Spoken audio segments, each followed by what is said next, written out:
You are on this very planet that Chukwokika Biama created to his glory. We welcome you to another explosive exposition of the very fraudulent contraption, the very diseased abomination that the British created for the enslavement of the children of light. We have come to destroy. We have come to render asunder. We have come to decimate that very tower of darkness, that very zoological republic, that very cesspit of iniquity and of evil. We have come that the blind may see. We have come that the deaf may hear.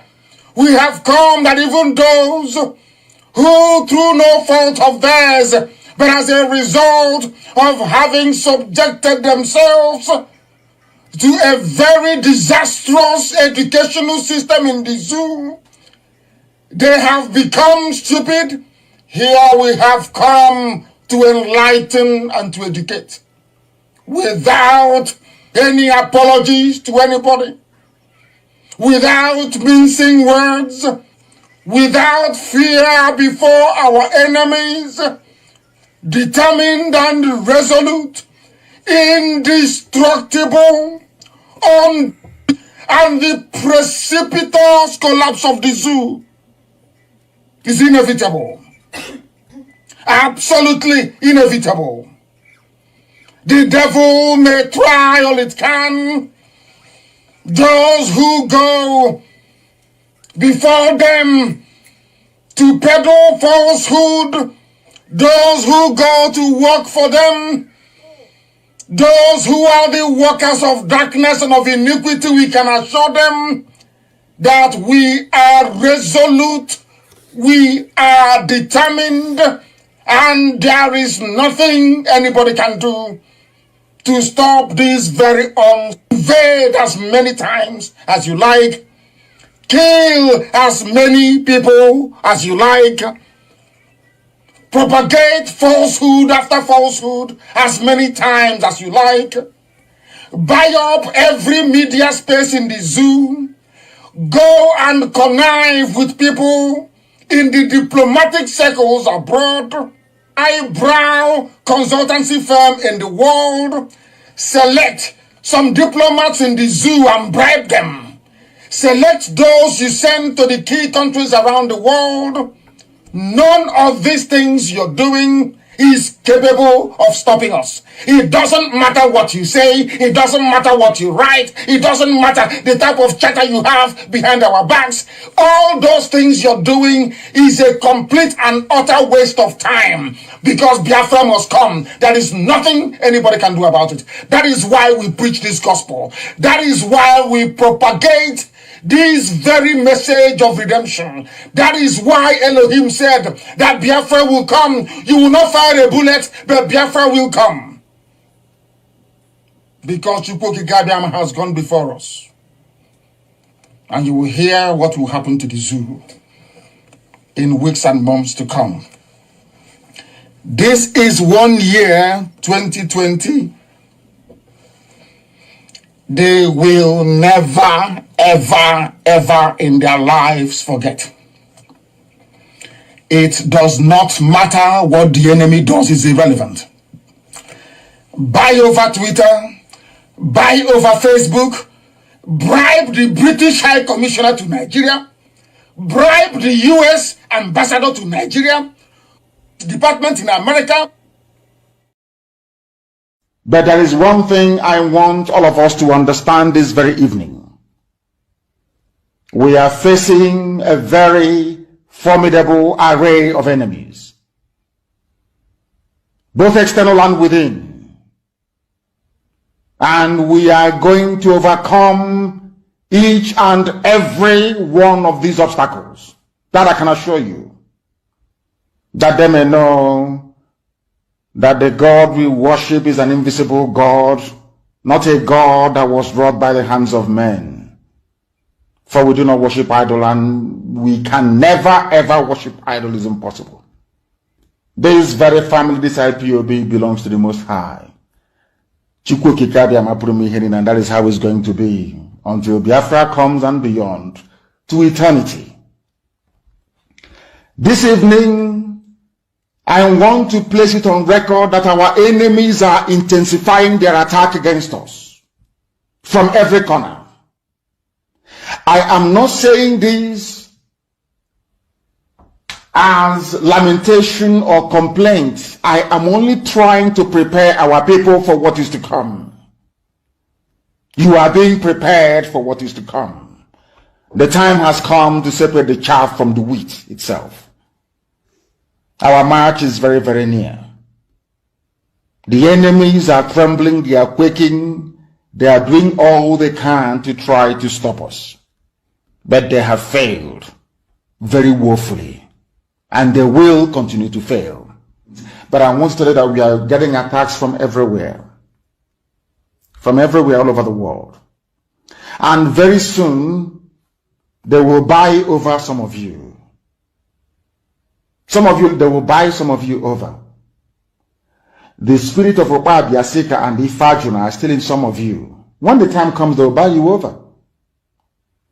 I am not doing this program tonight to ask all of you to be strong. I am doing it to remind you, not that if they succeed in buying you over, you're not going to stop what we're doing. You can't. You cannot. Not in a trillion years. But I need you to appreciate one very simple fact. That at the end of this very race, everybody will testify that indeed Chukwukika Abiyama, the same God of Israel, of Abraham, Isaac, and Jacob, the same God of Ehiri in Aguleri, the same God of Umweri, the same God of Ora-Eri, the same God of Owe-Eri, the same God of Arochukwu. Not to be nobody, the true God, one true God. You will know that indeed, not only is he omnipotent, that same God is the owner of this very agitation. No human being can stop it. We have enemies, and we need to be very, very careful, both within and without. Very, very careful. The next 2 weeks will be very pivotal. Next 2 weeks will be very, very important in the life, or should I say, in this very mission that we have embarked upon. The devil will do everything. And you are going to watch spectacularly how we are going to destroy and shame the enemy. That at the end, every glory and adoration will belong to God and not to man. Now let us go and tell you what is happening that some of you do not understand. I want those of you who are hardcore, those who were chosen before you were born. There were some people who were chosen before they were born to agitate for Biafra restoration. This is a message for you. Those who from their mother's womb they were born to do this very work. You must be very, very strong. Because Biafra will open the eyes of black people all over the world. Because Biafra will mean that blacks from America, blacks from the Caribbean, from Southern America, they will all flood into Africa. It will be like the time that Yeshua was born. Biafra is like a light, a beacon. They will follow it. They will say, let us go and see what is happening there. That is what these neo-colonialists do not want. They don't want Biafra to come. I am telling our people so they understand. The mountains, I didn't say one mountain, the mountains in front of us that we need to overcome. And for us to overcome it, we need to be very strong mentally, mental strength. Just like when you're doing anything in life, and it appears as if you are being buffeted from everywhere. That is the time that you no longer rely on willpower or your muscles. You go to your brain to endure and to persevere and to keep going until you overcome. That is the stage we are in right now. To make sure that our brain is in gear to confront everything the Janjaweed has to throw at us. We don't have money.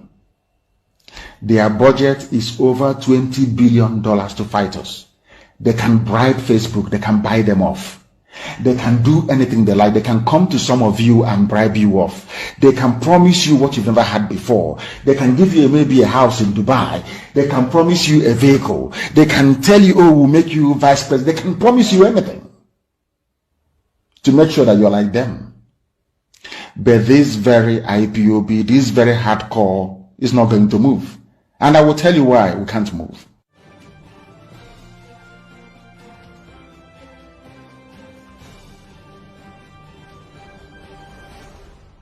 We have tried to live in Nigeria designed by Great Britain and handed to us. We have found it difficult to live in that Nigeria. We have fought a civil war, killed so many people, and still we have the same problems reoccurring. Perhaps the time has come to revisit the very foundations of Nigeria.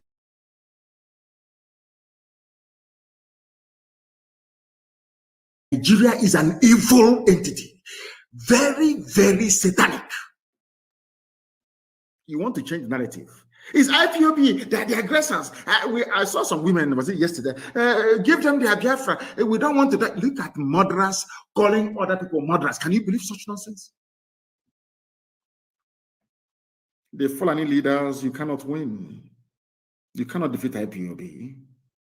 You people were the ones that established many terror organizations in Nigeria in a bid to overwhelm the country and take over the territories for your Fulani people. IPOB became a stumbling block to that very janjaweed expansionist tendency. True or false? Am I lying? You were ruling Nigeria before, doing everything you like, controlling NMPC, controlling the seaport, customs, everywhere you ever. Now, finally, because you felt that you subdued everybody else, now you can now march on with your foot soldiers into the east, because you've taken over Yariba land. Of course, I know that very well. You came and we said no. You can't come into this land to take it. Come and do your business and go. You said no. Now, because we defeated Miyetiala, you now brought in police and army with official uniform, official badge to come and kill people. And I also want to remind Twitter, because they're listening. Twitter, please. Do you know that in the Nigerian army and police, there are terrorists there? Are you aware that Nigeria actively recruited terrorists, killers and murderers and rapists, and gave them army and police uniforms? Are you aware of that? How can anybody, Yoruba journalists, how can you people in your infantile stupidity refer to Nigeria as having an army or Nigeria police? Or where are those terrorists that they conscripted into the Nigerian army and Nigerian police? Where are they? People without shame, where are they? I'm asking you. Fulani, you want to change the narrative? Of course not. They want to put the blame of insecurity in Nigeria on IPOB. Can you believe that?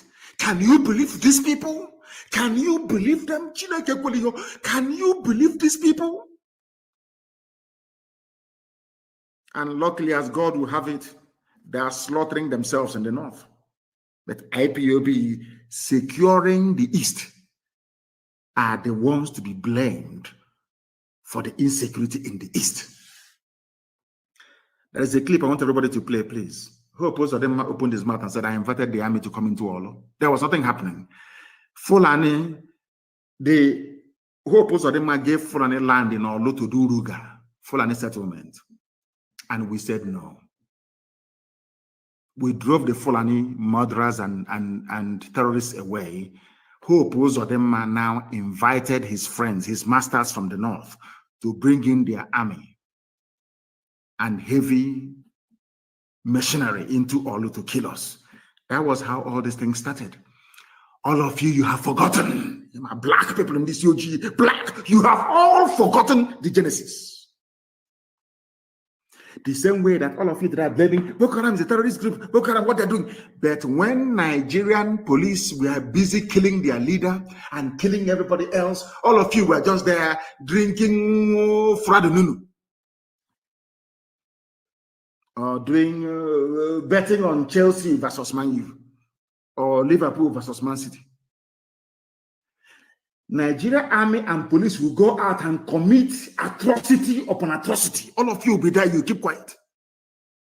Any day, those people out of anger rise up and retaliate. All of you baboons and monkeys will start writing rubbish. Do you know why? Because you have no conscience, you have no soul, you're a black person, you are the embodiment of evil. Is the truth. I don't care who bans whoever or whatever, I don't give a toss. I must preach the truth. Black people are wicked. By nature, very wicked people.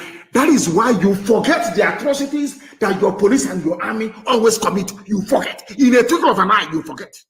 Our army, our police. Now listen to me very carefully, please. You are blaming ESN, whereas it is the same Fulani terrorists masquerading as headsmen that are responsible for orchestrating all the insecurity in and around Nigeria. Fulani, you have Boko Haram. Fulani, talking about insecurity in the east. Hey. Whereas 91 people were slaughtered yesterday. Yesterday, they were killed yesterday. You have the guts. You people have no shame. You have the guts to stand up and be talking about insecurity in the east. And you're a senator from Kebbi State or Kebbi, whatever they call it. And 91 of your constituents were slaughtered. You didn't see it. You are talking about east. Fulani, who formed Boko Haram. Fulani, who formed ISIS in West Africa province, ISWAP. Fulani, who formed Miyetti Yala. Fulani, who formed Ansaru. Fulani, who formed these headsmen and bandits you claim are foreign. Fulani, who brought out murderers and killers and terrorists from prison and gave them military and police uniforms. It is you people. You have now spread them around the country, causing mayhem, abducting people from schools. These are the same place. Hi, these people there. Ha, Fulani, you think everybody's as stupid as you are? You go, you kidnap students from their schools in the north, you get ransom, you buy more arms, you embolden yourselves. You have the guts to conduct a live press conference talking about insecurity in the East. Don't people have shame? Anyway, you don't. Who are the bandits, or should I say terrorists, taking hostages of school children and demanding ransom? Are they not Miyetti Yala? Miyetti, the chief negotiator. Who are the people destroying farms, raping and killing their victims daily around Nigeria? Fulani. Fulani. You know what? How they managed to convince some of you is what I find astonishing. Despite the overwhelming evidence, how they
Let us pray.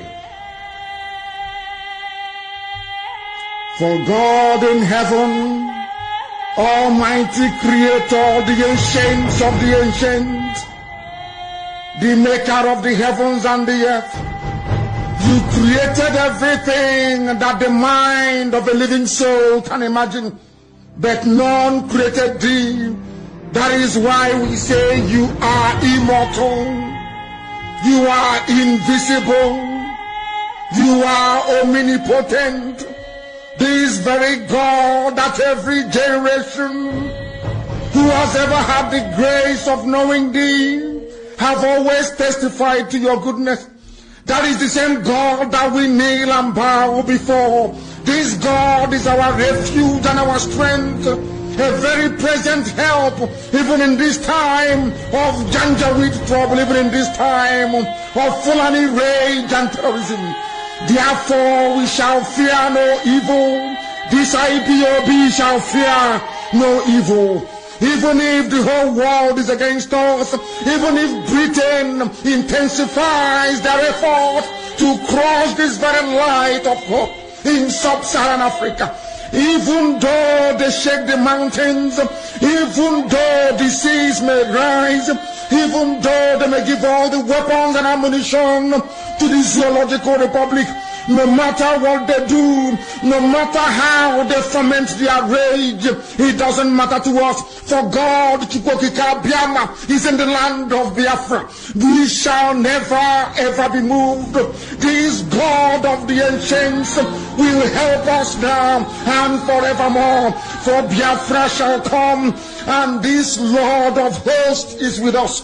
The same God of Jacob, this same God of Shadrach and Meshach and Abednego, this God that never abandons his people, this same God is our refuge, and we proclaim it unashamedly that this God that we kneel and bow before, we shall worship thee, for Biafra is your promise, your word is yea and amen. Instead of your word not to come to pass, heaven and earth will cease to exist. Upon this very hope we anchor all our belief that Biafra shall come in our time, and we pray that it comes this very year, that your glory may be made manifest in the lives of men, that we may kneel and bow before thee. Nyahan soro tutonan soporo ne jamani bisiala chineke na keprumi yenida ko tutoni ne wedrege denso ubama wombani ne bigebi. He said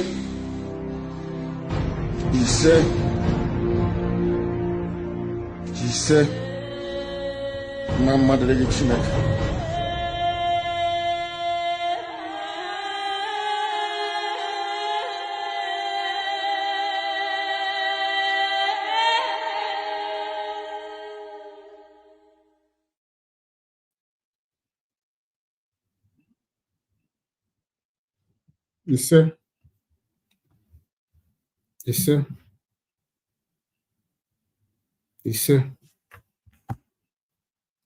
Good evening, Biafrans. Good evening, friends of Biafra. Good evening, lovers of freedom all over the world. We welcome you to this program here on this platform, IPOB, Western Cape Media TV. We welcome you in the name of Tuku Okike Abiyama Permihanine. As we welcome you, please kindly welcome others. Welcome your friends, your family, your relatives, your neighbors, and all lovers of freedom. Welcome everybody to this noble platform, IPOB Western Cape Media TV. As you are joining, please also share the program, share it, comment, like, share the program in all the platforms where you belong, on your YouTube, on your X, on your Facebook, on your Instagram, on your TikTok, on your village WhatsApp group, on your friends WhatsApp group, on your family WhatsApp group, on your social, wherever you belong. Make sure that this program is shared all over. Welcome you as we are about to commence this program here this evening. I pray that as you have gathered to be with us this evening through this program, that will give you the strength to continuously following with us until the end of this program. And this program is not going to take too much time, but we'll make it worthwhile. As always, we come loaded. We come with a lot of informations. We've come with a lot of educative informations. So I want you to sit back while we take you through this program this evening. Please like the program. It's very important. You have to like the program. That is all you can do at this point. Like and share so that those who does not know we are live will know and perhaps join us as we continue to propagate this message of freedom, this message for the redemption of the children of Chukwu Okabiama who are trapped in the contraption called Nigeria today.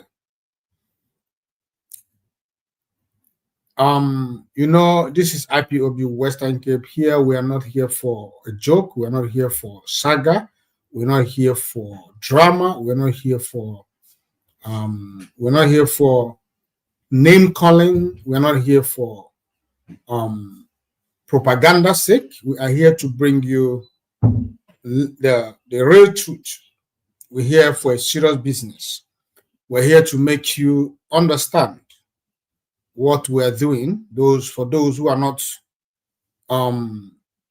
following what we're doing very closely, we are here to make you to understand what we are doing. We are fighting for Biafra. We are fighting for an independent state of Biafra. We are here for self-determination. Self-determination is a right, fundamental right, Chukwu Okabiama gave to every human being on this earth. You have the right to determine how you are governed. You have the right to determine who should govern you. You have the right to determine everything that has to do with you. It is called self-determination. That is what we are doing. We are IPOB. We are not violent. We are non-violence organization. We are going about our agitation in a very peaceful manner. So, if this is your first time seeing us, this is IPOB Western Cape Media TV here. We speak nothing but the truth. We are without fear or favor. We are not here to represent any individual, but to represent and to defend our fatherland, Biafra. Because for us, it is Biafra today, tomorrow, and forever. If you are offended by our result, we have no apologies for that. Mazi Nnamdi Kanu is a leader of the indigenous people of Biafra, IPOB, worldwide. and his position is incontestable. IPOB is here to restore Biafra, and we are not going to be swayed until Biafra is restored. Welcome to IPOB, Western Cape Media TV, saying it the way it is. Yes, we said it the way it is, without fear, without favor, because truth remains our hallmark. That is why we say the truth without fear nor favor. So if you are joining us, I want you to know we are live on all our social media platforms. We are live on our YouTube page, which is IPOB Western Cape Media TV. We're also live on our X, formerly Twitter, which is IPOB Western Cape Media TV. I want you to make a choice where it will be palatable for you to view us this evening. I can assure you that wherever you choose, you get the best out of us this evening. Mazi Nnamdi Felix, you said, good evening, brother. May our ancestors guide and protect you guys if you are truly fighting for us. Of course, we are truly fighting for the liberation of our people. We are not doing anything that is out of ordinary.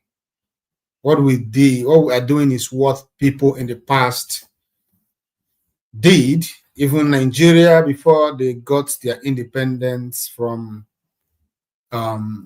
British, they were involved with what is called today self-determination. So nobody was tried for it. Nobody was executed. None of those who fought for Nigerian independence was executed. Even though some of them, like the likes of Azikiwe, was arrested by the colonial government of the day, but none of them was tried, successfully tried and executed for trying to exercise the rights for self-determination. So anybody who is trying to persecute those fighting for their freedom fighters are not terrorists. Anybody who tells you otherwise is lying to you. Freedom fighters are not terrorists. Each time you hear them use the term terrorist to qualify a freedom fighter, I want you to know that it all amounts to intimidation and oppression. That is all they want to achieve. They can never successfully try a freedom fighter based on the tag as a terrorist. So whoever that is trying to achieve that with Biafran freedom fighters, leaders, is wasting their time, just like those in the past wasted their time trying to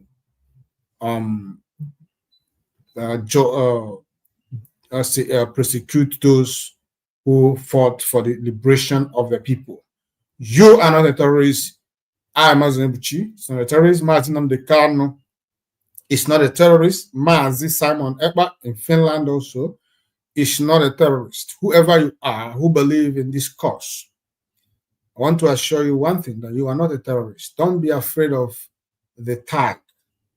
You know, it is a means of intimidation. And before the rain, it has to wind, the cloud need to gather before it will send down the rain. So all these intimidations in the actual definition of things, in what we are doing today, is called clouds gathering. And at the end of the gathering of the cloud, rain descend. And that rain amounts to victory. And at that time, we all shall be here to celebrate this great time that is ahead of us. The future is bright, brighter than the stars. So I want you to embrace that. Oh, and also want you to know that we are all fighting for the freedom of the Biafran people, and that is what we shall continue to do as Chukwu Okike Abiama permits us. Those who has, if you remember, this is our Heroes Month, May. It's our Heroes Month. It's a month in which we remember those who paid the ultimate price trying to fight for our liberation. And I want to tell you one thing, that many more are going to pay the ultimate price, because the days are evil. The enemies are not giving up, and they're not prepared to give up. It is now left for you and I to either surrender our future generations because of fear for our enemies to, thrive, or for us to stake everything for this liberation. So this is our Heroes Month. And we shall continue to remember those who have paid ultimate price and those who are paying the price today, those in prison who could not see their loved ones for the past years, not because of any crime that they committed. The only thing they did was to ask for their people to be given the right to determine their political status, which is, in other words, self-determination. So we remember all. They are all our heroes. They are all our heroes, no matter who they are. Both those we know about their whereabouts, those we don't even know whether they are alive today or they are dead. Those who we know where they are, but we cannot reach them. The likes of Mazi Nnamdi Kanu, the leader of the indigenous people of Biafra, IPOB. The likes of Mazi Simon Ekpa, the Prime Minister of the Biafran Republic government in exile, and other people who have been languishing in various holding prisons scattered all over Nigeria and elsewhere around the world. So we remember those whom because of this project of Biafra, they have been given a permanent resting place, who have paid the ultimate. I would remember the children of the 1966, 1967, 1968, 1969, and 1970. And we continue to remember those who died post Biafran genocide. We remember those who died during this time of Wazirike's time. We remember those who died from 1999 when Wazirike appeared in the picture. And also remember those who also died during the era of IPOB. Remember those who died in Onitsha. Remember those who died in Igwocha. Remember those who died in Enugu. We remember those who died in Imo State. We remember the lives of Ikonso. We remember those who died in Ebonyi State. We remember those who died in Delta State in Asaba. We remember those who died in, what's it called? In, is it Anambra State? Yeah, it's on nature. So this is the month, our Heroes Month. We shall never leave anyone behind. So it's not an easy month for us. It's a month of total reflection. It's a month of, taking stock, how we started, where we are, and where we are still going. So, and before we go on to properly start this program, I want to bring greetings to you from my coordinator, Mazi Nnamdi. Mazi Nnamdi is IPOB Western Cape coordinator. He is the one overseeing the entirety of IPOB Western Cape zone. Mazi Nnamdi, as I have always said, is a leader that I respect so much. He's worthy of emulation. He's selfless. He sacrificed everything sacrificable for this cause. He sacrificed not only his wealth, not only that he sacrificed his family, his security, sacrificed both his personality, everything in line for this cause. You may not understand who he actually is if you don't know him in person, but I am so much proud of him as a leader. And I want you to know about the evil tendency of those called defunct DOS who has come to destroy everything that Mazi Nnamdi Kanu built. They came to terminate, to bastardize and trampled upon the legacy of Onyendu Mazi Nnamdi Kanu. So when they came to IPOB South Africa, the IPOB Western Cape single-handedly withstood them. We told them that you cannot destroy what took a man both blood and sweat to build. So because of that, we were singled out for destruction. But as God may have it, we have a leader who is focused, who is strong in his own, in his own level. He stood his ground and we fought. So at the process, they created a parallel IPOB Western Cape here, and they also created a unexistent, or rather unexistential IPOB, as they call it, Western Cape representative. But what I want to tell you, as always, is please, as IPOB Code of Conduct requires, as the principles of IPOB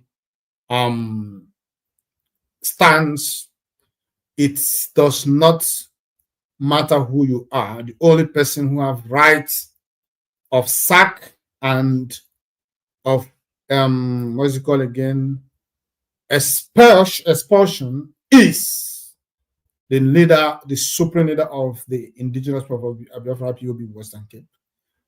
IPOB Code of Conduct was not followed. And that is why I want to tell you that if you come across those individuals, please, you are not going to be, supported by the principles that governs this noble family. So I want you to run away from such individuals. The only thing that will give you upper hand is for you to question and ask who the person you are speaking to. If the name does not sound Mazi Nnamdi, then you are on the wrong place. Please run away as your feet could carry you, because those men, they are not representing this noble family. They don't represent Biafra. They don't represent Mazi Nnamdi Kanu. They don't represent you either. They rather represent some individuals, corrupt individuals, some greedy individuals, those who came but for the profit, for the financial gain of it, not for the love of the people of Biafra. You know, there are those who came for the love they have for the people of Biafra, and those who came for the financial gain. So I want you to get yourself out of their company, because they are going to contaminate you. I bring greetings to you from the IPOB Western Cape executive. Behind every strong and successful leader, there is a strong executive. IPOB Western Cape executive are men of timber and caliber, men to be reckoned with. IPOB executive of Western Cape are those behind the progress, success of our leader here, Mazi Nnamdi Kanu.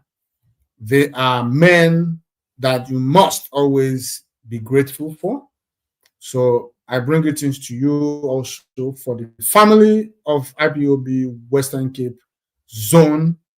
Everyone is fighting, giving their best, trying to make sure that this zone continues to grow from strength to strength, irrespective of the challenges we are facing in IPOB today.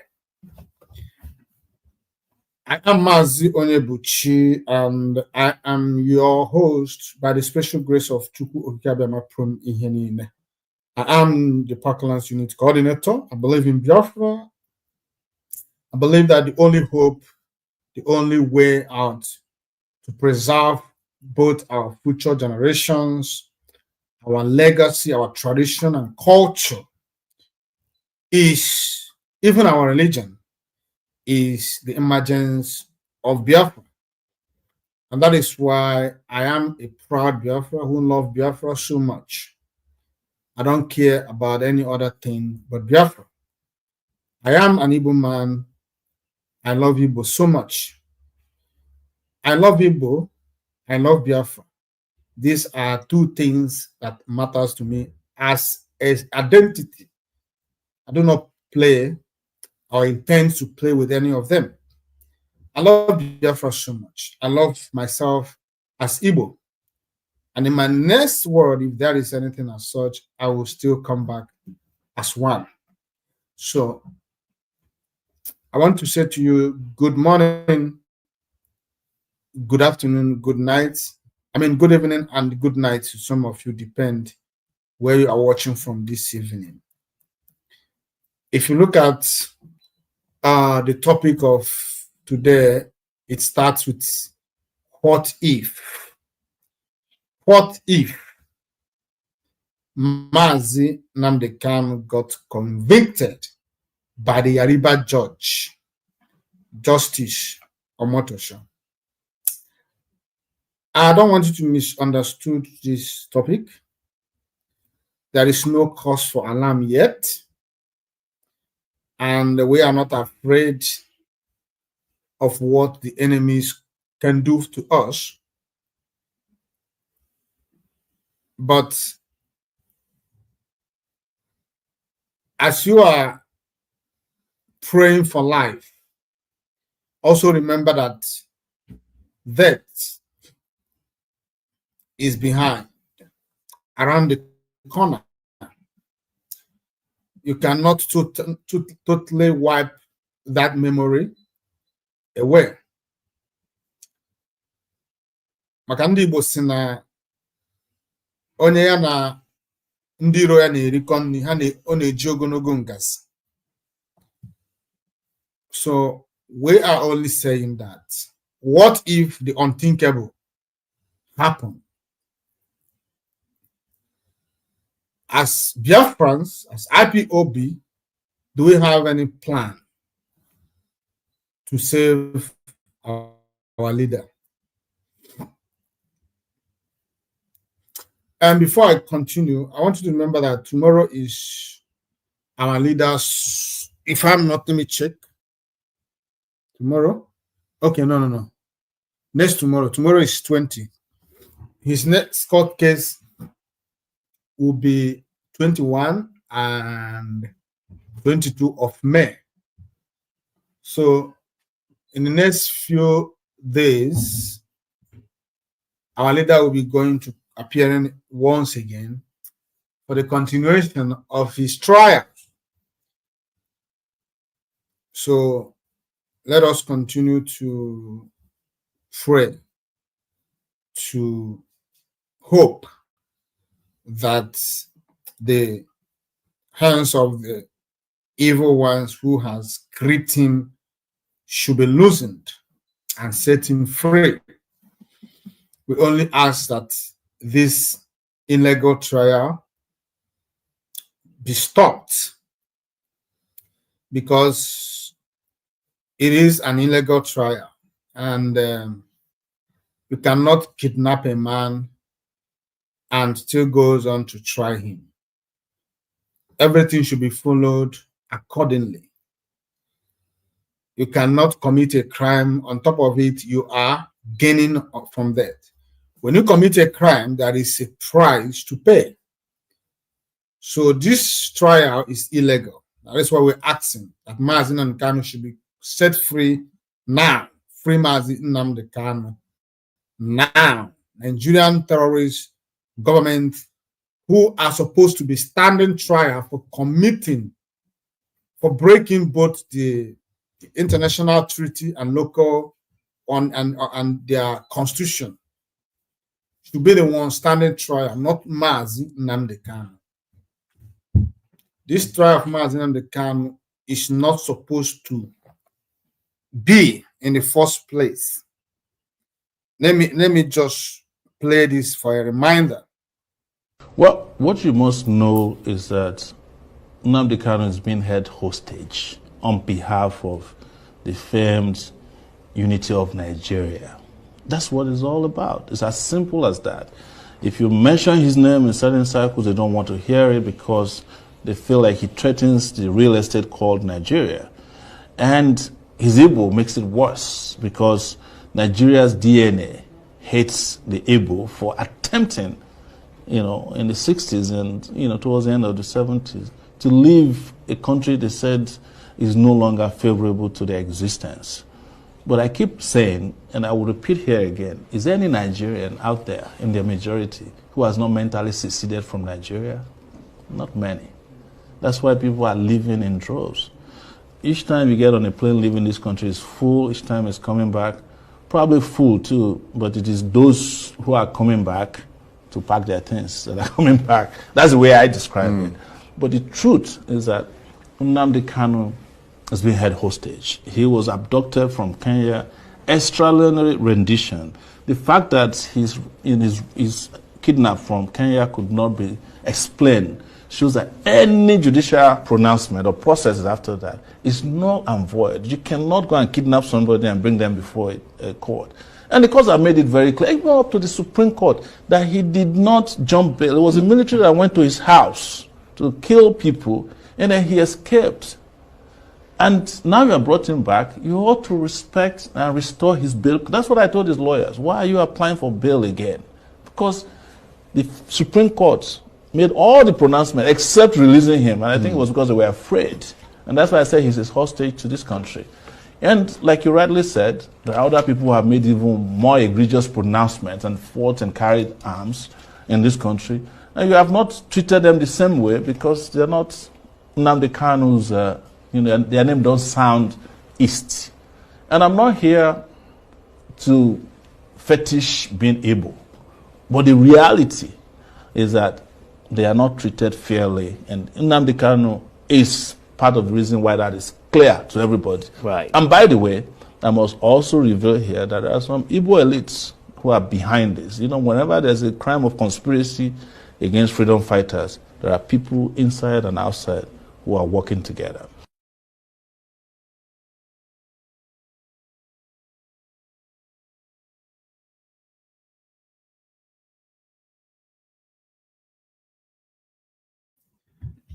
Welcome back. This video you see has been there, but this video will always be fresh each time you play it. It's very short, but it covers more than an hour program. It explains to you what I'm trying to say about this illegal trial going on. As IPOB, we understood the game Nigerian government and the British evil government are trying to play. The only thing they want to do is to get Mazi Nnamdi Kanu convicted illegally, as they are trying to do. And that is why they started by bringing masked witnesses. And we would ask ourselves, why? Why would you mask a genuine witness? Not that he's a minor, but it's an adult and a DSS as alleged. So what is the reason masking him? Is part of the conspiracies. It's part of the conspiracies. So the only thing I want to achieve is to convict him, and they are not alone in this. They are in this together with the Igbo elite, just as Sowore rightly pointed out in his analysis on Arise TV, which I just played now. They want to convict him, then the negotiation for his release, or rather negotiation to grant him amnesty, will begin. Now, when they grant him amnesty, then it means that he was found guilty. Now the government is giving him amnesty. It is all planned, not only with Nigerian government, but with British government and some Igbo elite. Or are you not puzzled by the way that the Nigerian government succeeded in floating this trial, or rather starting this trial in the first place, with all the Igbo politicians, so-called Igbo leaders in the National Assembly, in the Senate House, both those, the traditional rulers and the governors, and etc., etc. Are you not surprised that after their staged plea for Mazi Nnamdi Kanu's release, for their staged plea for Tinubu to release Mazi Nnamdi Kanu, or political solution, whichever way, are you not aware? Are you not surprised that with all these things, nothing happened? Tinubu does not make a statement. This is his going to his third year. Yeah, I think he's going to his third year in office. He has not made a statement in public in regards to Mazi Nnamdi Kanu's illegal detention. When the former president of Nigeria, who kidnapped Mazi Nnamdi Kanu, whom each and every one of us believe is a staunch hater of Ndi Igbo, that is Muhammad Buhari, he made statements about Mazi Nnamdi Kanu, not in one occasion. He mentioned about Mazi Nnamdi Kanu when Igbo leaders went to visit him, led by the former Mbazulika Amechi, where he made a statement that he's going to consider their requests and other stuff. And also when he went to, I think, Ebonyi State, he also made a statement. So he has been talking about Mazi Nnamdi Kanu. He been a staunch hater of Ndi Igbo. He was the one who committed this crime of kidnapping and the extraordinary rendition of Mazi Nnamdi Kanu today. Now, coming to the current president of Nigeria, who is still keeping Mazi Nnamdi Kanu in illegal detention, that is Bola Ahmed Tinubu. He has not made not a statement, not one, in public about Mazi Nnamdi Kanu. He always goes about pretending as if this matter does not exist. Tinubu goes about pretending as if he doesn't know that there is someone as Mazi Nnamdi Kanu who has been held illegally in detention in Nigeria. Remember, that immediately he came to power, the first thing he did was to release Sunday Igboho. Then, as things were progressing, he released the Miyetti Allah leader. Then he left Mazi Nnamdi Kanu till date. He has not even made a statement about it. Remember, he was not the one who kidnapped Mazi Nnamdi Kanu. So it would have been a very easy thing for him to solve because he was not the one who started it. So he would have easily, by the wave of hand, let Mazi Nnamdi Kanu go, or at least make statements about it. But despite all the open charade by some Igbo politicians and some politicians around Nigeria who only call for Mazi Nnamdi Kanu release by lips, not with action. They say it, but it does not back it up with any action.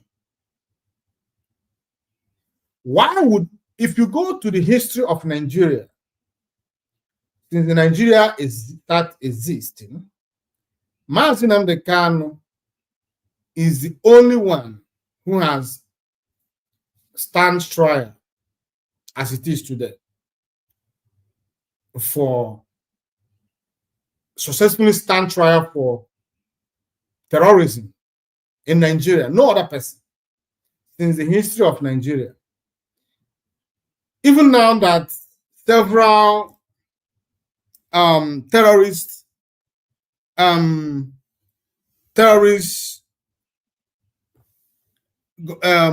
organizations in Nigeria are surfacing, and the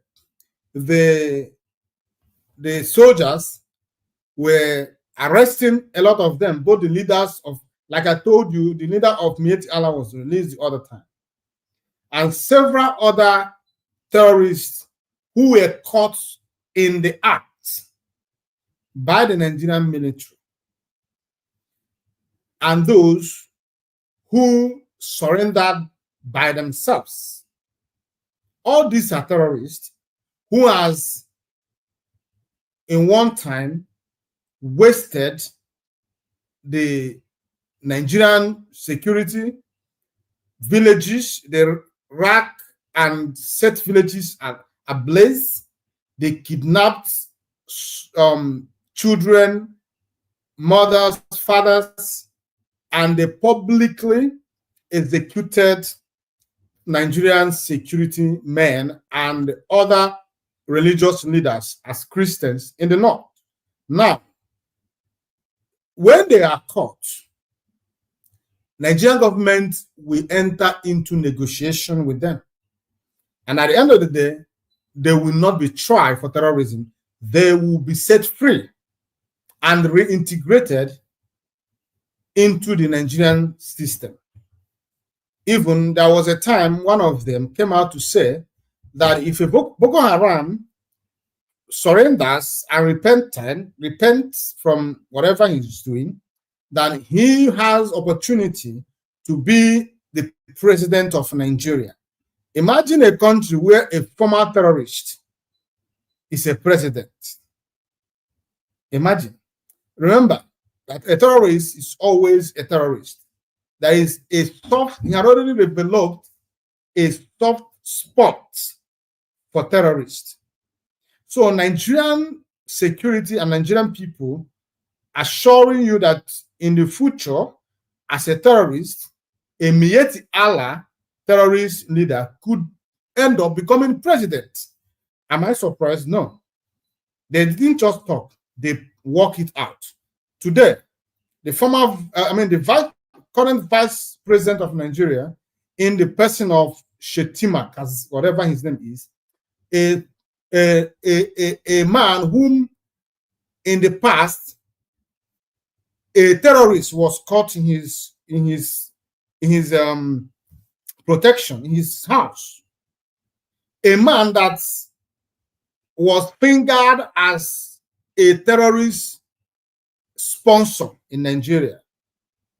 He's today a vice president. So I wouldn't be surprised if Miyetti Allah, a terrorist Boko Haram, who allegedly has repented, emerge as a president. But what I'm trying to say is, are you not surprised that Nigeria, being riddled with terrorism, a lot of terrorist organizations have surfaced in Nigeria? I cannot mention all. There are a lot. There are more than 10 different terrorist organizations in Nigeria as of today. And all of them are working, thriving without disturbances. But Nigeria could not record any one conviction or successful trial of a terrorist leader. Not one. Nobody, no terrorist in Nigeria has been tried as a terrorist and convicted in Nigeria today. But the freedom fighter is standing trial. A man who said, I don't want to engage in war. I only want referendum for my people. A man who said that the marginalization against my people is too much. We have to determine through referendum if we shall continue in this union. A man who opts for peace, not for war. A man who has not buyed anybody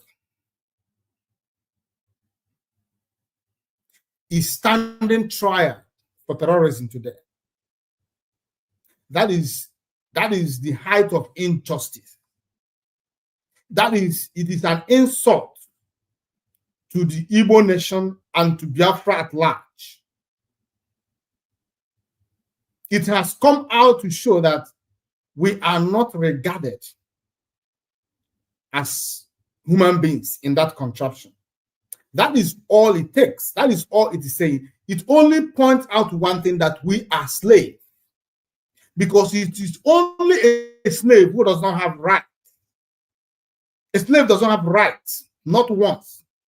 A master could wake up and decide that today I am going to end the life of one of my slaves. Maybe there may be soldiers, police, law enforcement standing there. He doesn't care. It is his property. He handles it the way he likes. A slave is owned by his master as a property, not as a human being. So he decided either to let him live or die. That is to say that the life of a slave is in the hands of his master. Not, he doesn't have to say, I belong to God. No. He belongs to his master. So that is exactly what it is showing today. By Igbo, I am saying Igbo because We are Igbo before Biafra. We are Ndi Igbo before Ndi Biafra. So it is a slap. It is a shame, a disgrace to the entire nation of Ndi Igbo for allowing their son, who does not engage in criminality, who did not commit any murder, who did not commit crime. The only thing that he did was to speak for the good of his people. It is a shame that Ndi Igbo allowed Mazi Nnamdi Kanu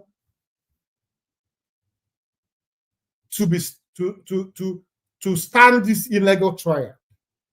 It is a shame, a big shame, I must say.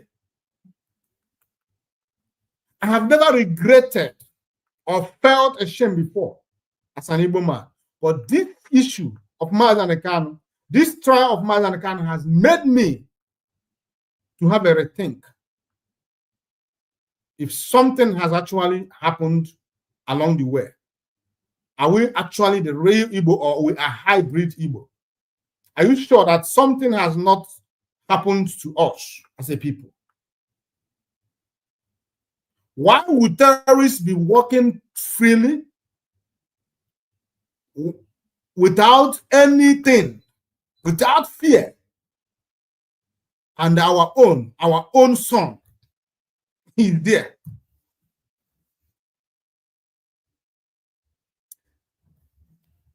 Edward Okafor, you said Nnamdi Kanu made it clear to the public that no court in Nigeria have the jurisdiction to try him based on their refusal to obey the Supreme Court ruling and their offense of extraordinary rendition. Pure. Yes, he said it. But what is happening to them, Maz? What is happening today? Mazi Nnamdi Kanu is just a single person. That Mazi Nnamdi Kanu is powerful is because of you and I. When you see Mazi Nnamdi Kanu shout, talk, speak with like a lion, not because he has still body, or not because he can defeat anybody in a physical battle. No, it's because whenever he remembers that you, as a Biafran, that over 70 million Biafrans are behind him, that gives him that strength. But as it is today, we have disappointed Mazi. We allowed our selfishness, our individualism to, affect Mazi. We did not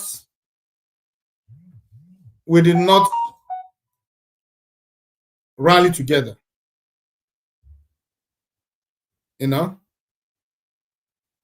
So as we are depleting, so is Mazi Nnamdi Kanu's strength and courage.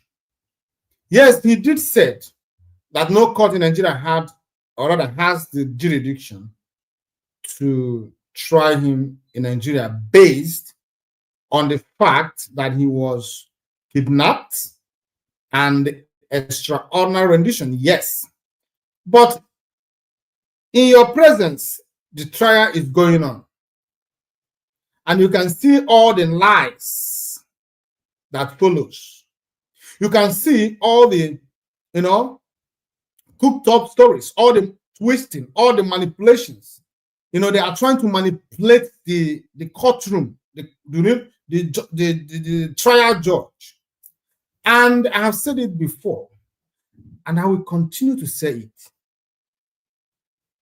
Why did I choose, instead of I to say Nigerian court, I rather chose in the topic to use Yariba. The reason I don't want to call these people Yoruba again is because Yoruba does not mean anything both in their language and in the language of people who gave them this name. They bear to them. Ask Yoruba people, what is the meaning of Yoruba in your language? It doesn't mean anything because it's a foreign language given to them.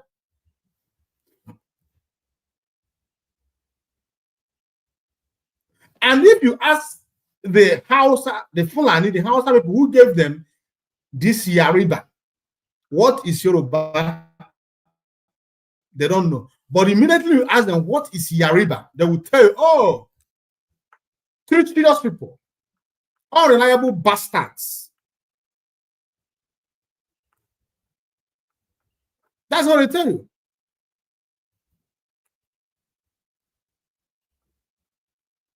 So, I want you to, whenever you see this Yariba, you understood what we are up to. No Yariba man in the past has favored Ndibo. In fact, they have always been the architect of our problem in the so-called Nigeria today, the Yariba me. This tribe of Yariba. If you go back to memory lane, you remember what Awolowo did to Azikiwe.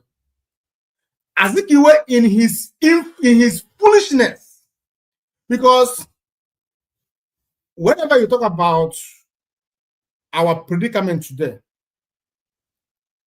don't exonerate Nnamdi Azikiwe from it. Azikiwe was the architect, the genesis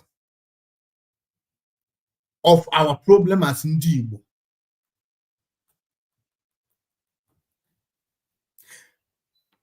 The reason we are called Nigeria today is because of the decision, or rather because of the greediness of Azikiwe.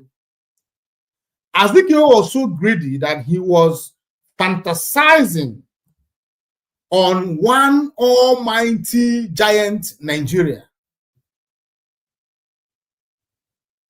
He forgot that you cannot coexist properly with someone who hates, detests, and dislikes you. There is no amount of there's no qualified skills for you to get out of it. You cannot get away from someone who not just hates you, but detests you and also dislikes you. Everything you do to that person is not enough. He will, on a long run, develop the nature of Oliver Twist, always asking for more. Azikiwe in his education, in his wisdom, should have known that you cannot coexist with people that you are not just religious differences, both cultural differences. Traditionally, you are not the same.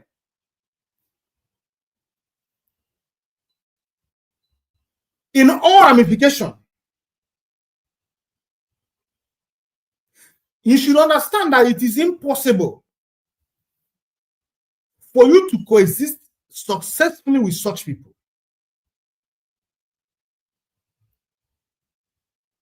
Because what you see happening to Ndibo today was as a result of the insistence of what is his name? Azikiwe to wait for the northern Fulanis and then the region to be ready to join this union.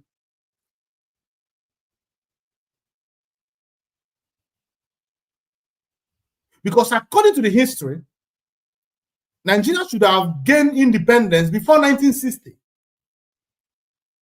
But because the northern Nigerians say, no, we are not ready yet, instead of Azikiwe to insist, okay, you are not ready, we shall go, he said, no, let's wait for them until they are ready.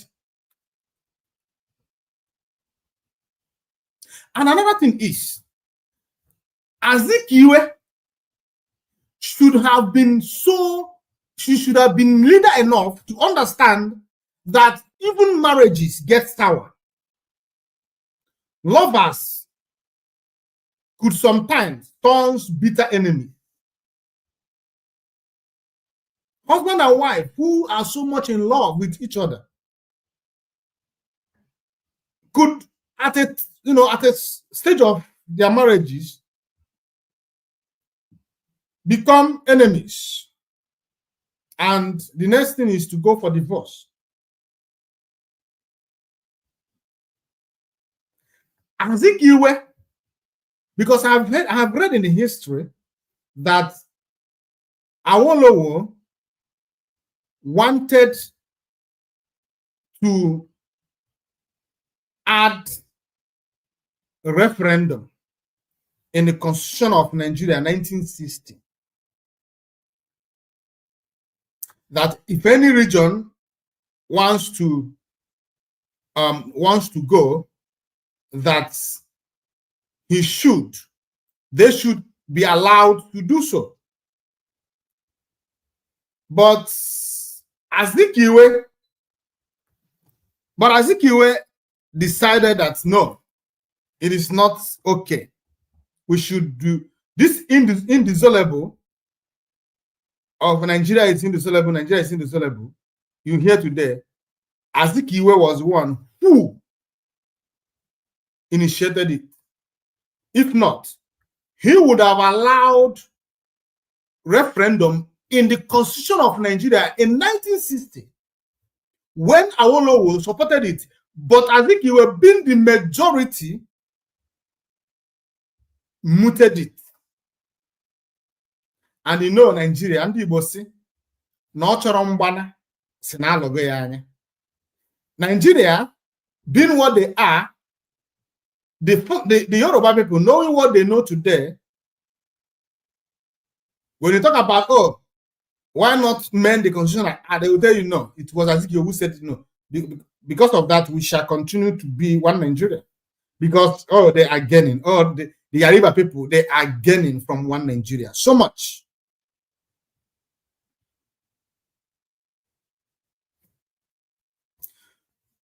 So Azikiwe would have allowed that. And if Azikiwe had allowed referendum, there wouldn't be need for Biafran genocide. That war of 1967 wouldn't have happened. Because instead of Ojukwu going to war, instead of the eastern region seceding, they will only activate the referendum column in the constitution. And we shall be given the chance to vote for referendum. And it will have been a very successful, easy way of removing ourselves from this wicked union called Nigeria. But because Azikiwe didn't allow it, it becomes impossible for anyone for Biafrans to, break away from Nigeria. And that error, that wickedness of Azikiwe affects us as a people to date. The Yariba people capitalize on it to punish us today.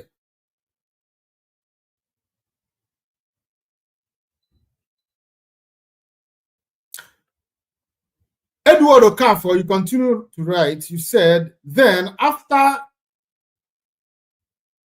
Nnamdi Kanu instructions to his lawyers, my question is, why did those lawyers allow or accept the trial for the first time? They should. why should the lawyers go contrary to what Nnamdi Kanu directed? I beg to differ. Everything that you see in lawyers doing today, Mazi Nnamdi Kanu is involved. The trial of Mazi Nnamdi Kanu couldn't have started if Mazi Nnamdi Kanu said no. So the lawyers advised, he took the lawyer's advice. So he is aware of the trial. He signed for it. You got it? Yes, he's aware. The lawyers could not accept without Mazi Nnamdi Kanu's knowledge. So Mazi Nnamdi Kanu is aware, but it is based on the advice, legal advice, because he cannot do without the advice of, from his legal team. So he obviously listened to the advice the legal team put on the table for him. So I think he weighed the options, whatever it is that they told him. Then he decided, okay, then let's go, because nobody was aware of this trial until it started. You remember, nobody was aware. Nobody was aware. Yeah, so it came as a surprise, as a shock to all of us. But what do we have to do? We don't have to do anything but to give our leaders all the support that he needs. Because one thing I know, and I continue to say it, is that I don't expect justice from Mazi Nnamdi Kanu to get justice from Nigerian court. I do not expect it. But I still believe that there is this case is not going to be easy for Nigerian either. We should just wait. But all I want every one of us to do,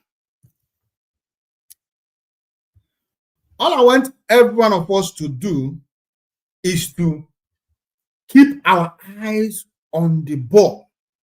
Remember, the people we are dealing with, the Yariba people, they are so wicked, so determined, so evil personified. Their hatred for us has no bound. Do you understand? So we must keep our eyes very, very open. Because the reason this trial is going on today is because a Yariba person is the president. I am telling you the truth. It is the only reason. And you know these Yariba people, they want to use any opportunity to tell us that they hate us as Ndibo. And that is why the president is a Yariba person. The attorney general is a Yariba person. The high court, what is it called? The person that is in charge of the courts. This is a Yariba person. The trial judge, trial Mazi Nnamdi Kanu today, is a Yariba person. All the people that is directly involved in making sure that this trial continue are all from one ethnic nationality, which is the Yariba ethnic nationality. So I just want us to remain focused. Please, Mazi Edward, okay, let's not have any kind of attack on the legal team of Mazi Nnamdi Kanu. I didn't say you're attacking them, you are not, but please, this reservation of trying to say that they are the one who instigated this trial, they are not the one who instigated this trial. If you remember, this tug of war has been going on for the past 4 years. It has been going on, the dragging in back and forth, whether the Mazi Nnamdi Kanu must stand trial, whether this, but it comes to a time it comes to a time when you, as a human being, take the bull by the horn, because who is directly at the receiving end? It's Mazi Nnamdi Kanu and Biafrans. It is taking toll on us. For the past 4 years, our people has been sitting at home every Monday. It's a huge sacrifice. It's a huge sacrifice. If IPOB, if the DOS had the same mindset with Biafrans, if DOS had worked with Mazi Nnamdi Kanu hand in hand, if they had taken orders, following the order, direction from Mazi Nnamdi Kanu, if they are genuinely fighting for this cause, I think we would have been, these things will not be happening today. But because the DOS, who's supposed to bring the people together, immediately Mazi Nnamdi Kanu, remember, if you go to the Bible, it says that if you strike, you don't need to go and start, it's still a shepherd who has flocks of sheep going. You go there, you chase the sheep. You want to scatter the sheep. You cannot scatter the sheep because the shepherd is there. You understand it? It is going to be impossible for you to scatter the sheep that the shepherd is standing. The only way you can scatter the sheep is to first strike the shepherd. Immediately you strike the shepherd, the flocks will scatter. You get what I'm saying? If you go to war, there is always commanders. If a commander is standing, the troop will always move forward. But immediately the commander fell, there will be confusion. The troop everyone will scrambling for safety. So, what you do? Immediately Mazi Nnamdi Kanu was kidnapped and extraordinarily brought back to Nigeria. The only task that was left for the so-called DOS was to bring the flock, that means the IPOB, all over the world, entire Biafra, in one platform, to bring peace. First thing, unite them, because that moment is no other but the moment of confusion, moment of sadness, moment of, some people went into coma, some people went into depression, some people died on that news. Some people behaved like Peter, who said, "Oh, now that Christ is nowhere to be found, I'd rather go back to my fishing job. That is what is left for me." He went back to his fishing job. Some people, some what would I use? Unfortunate, or some emergency freedom fighters went back to wherever they're coming from. They don't want to be seen as a freedom fighter anymore. They don't want to identify with anything Biafra anymore. They went quietly. You understand it now? So DOS would have known that the only task, immediate task for them, is to bring the unity of Biafrans, not to scatter things, not to go and start digging that. Oh yeah, I've been targeting this woman. Oh, I've been targeting this comrade. When Mazi Nnamdi Kanu was there, when I talk, he doesn't listen. You want to show me that he or she have a position in this? I want to deal with him. I want to put him where he belongs. Because you are a leader without brain. You are a leader without brain. Leadership is not just a title. It's the calling. You understand it? If IPOB has united, if DOS has united IPOB, making sure that everybody, no matter who you are, is in one ship, and we move, and that we never cut, and they make sure that that connection with our leader didn't stop. The communication. They made sure that our leader still controls things that are necessary. They make sure that nothing should happen without our leader's directive. Our leader is is right in the circle of the enemy. He knows what to do if we had given him the opportunity. He knows the right message to send. That just like when he told Chinas and Woru and the life of them that there must not be sit at home. These are the information he had. He don't even know that, yes, he's inside. He don't know if he's getting intelligence inside. He may be getting intelligence from the same DS that is holding him. But instead of these people, the so-called DOS, to do that, they scattered everything. It becomes to your tent, O Israel. That is why Chinas Anwuru had the audacity, the temerity to say that all man for himself. Have you seen a leader who made such statements? Leaders doesn't make such statements. Leadership is a burden. You must carry it. It's not enough for you to say, oh, I'm a leader. It comes with a burden. It comes with a price. Just like Mazi Nnamdi Kanu is paying today.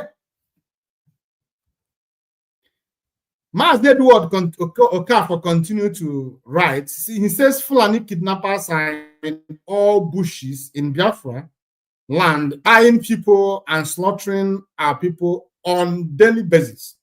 Why our governors are watching with their blind eyes. My brother, my comrade, now so we see him. You know, the other time, Tinubu was in Anambra State receiving titles. That same time, they are crowning, putting crown, giving him titles. Mazi Nnamdi Kanu was in court, battling for his life, for his freedom. But our traditional rulers gathered in Oka with the so-called governor you just mentioned, crowning the same man who is illegally trying their son. So it boils down to what Showore said, that some Igbo elites are involved. Nnamdi Kanu will win, but they will not let him go. Well, let's wait and see. Until then, thank you, Mazi. I'm convinced Biafra is our destination and we must get there. Thank you. Thank you, Mazi. I'm convinced. Okay, the same thing. Mazi, I'm grateful at least that you are making your opinion known. You know, that is why we always say that it's not enough for you to sit and watch. You should comment. We can use it to maybe something that is bothering you. You don't even understand. You can write it. You can ask it a question. You can make comments. You know, you can put a direction. We should go. Then we go. That is why we are here. To, answer all your questions, answer all your questions and all that stuff. So now let me play this video for you because of what Mazi Edward Okafor is saying. Now, and to buttress my points, let me play this video for us. Let's listen to Wazirike.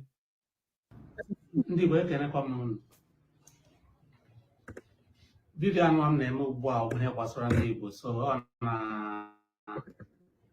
why come the queer don't why all the oh why I was around Nnamdi Kanu. I'm a cool maka Yamagan Abuja ta a banner bed Nnamdi Kanu. I'm not a manager. I'm saying when a hand does on my mamma, and when I'm baby, and when a mamma, if I again Abuja ta and a pen Nnamdi Kanu. Ele Bejiaga, Ele Hatron Mea, Ele baby day when Ele Nobi, a jepagita. Keha game chief, Keha game with an IPOB again Abuja. Mumwa, I support an IPOB again Abuja. Now 2005, Ogo Obasanjo. Then with a similar situation. Only his name and arrest was signed to Kubo. Ungonya appointment arrest. Ebem na babo. E mechama arrest Frederick Fashion. Mechama arrest Gani Adams. Bura in Chapuka Abuja. Ne pay for treason and treasonable felony. I know. Mboru Kwembaga hapu chanti oza jidem no extra 1 year and a half before I happen them. Man, I believe I have no similar things that time. Manatas is not terrorism. Fine, terrorism. You're making a Nigeria attack. Or some Nnamdi Kanu Megea. It's not terrorism.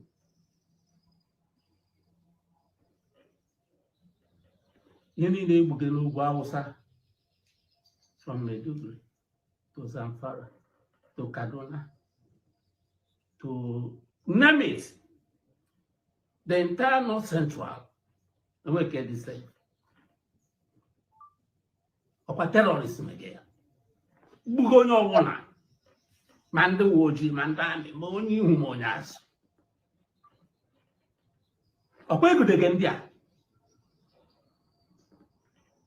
Over 10 years now. Mmadu ole n'ime ha ka ekpege ikpe na court Nigeria taa. Ndị Igbo wunu aka njụga ihe ndị a. Mmadu ole n'ime ndị a ka ekpege ikpe taa. Nke onye Yoruba Sunday bụ nke ahụ na-eji m egbe manụ bụ n'ọnụ ihu na-eso ya na-akpọ ndụ mmadụ ahapụ ya elebe ekpege ikpe taa. Ọwụsị onye kwugo okwu na redio ụzọ onye a na-akpọ ikpe terrorism. Kedu ebe ndị ọzọ nọ? Ọhịa m na-achụ asịghị m na ikpe terrorism fine kpewe ikpe. Kedu kwanu ndị ọzọ n'oge ka anyị ncha anyị anụ mkpọrọ ahụ ugbu a ekpere anyị ikpe the same offense the same time. Ọwụsị selected injustice ka emeke now na Nigeria. Ọ na-amụnahụ ụra ana m ahụsị ọfụma maka ihe a ọ na-eri m nri n'ahụ m si na ya m na-eche ụlọ na-echekwado ya. Odo asọwụsọ ya nwa na-amụta mmụọ na-apịwa ọnụ. Anara ofu onye oru azụ anara ndị oru niile azụ. Ndị Igbo elee ihe meke unu ụdị ihe a. Onye ọbụla na-emechi ọnụ gbapụ enweghị na-ekwuzi okwu. Ndị kwanu bulitere case a na-ekpe senior advocates of Nigeria align up ndị Igbo senior advocates fine ka kọrụ na akụ na agbalịkwa senior advocates unu agbalịana all these SBs niile etadaga emega accept na court all these SBs niile emega admit unu nọ nga SBs ọkwado ya ka ga-eche enye judgment ka mgbe jọji kachi ide judgment ya ga-ebe ọzọ ga were ndị o ji ede ya ele ebumnobi unu ele ihe unu chege ka ọnụ ka ịkpọpụta nwanne anyị ka a sacrifice ya ele ndị butere atụmatụ ikpe aza aghọtara m na-eche ma enwere otu unu shiri nwee mkpebi na Abuja ebe a na-enwe onye mmanụ because aghọtara m ha na-eme ihe a ọ ka achọga ka ha na-achọ ka oke fine ka a sị na ikpe mara ya ikpe mazie ya anyị bidozie yọwa ayịyọ ayịyọ ahụ anyị na-ayọkwa n'ugbu a anyị ga-ayọ ugbu a ma ikpe ma ya ọwụ mgbe a ga n'ụlọ anyị hapụzie ya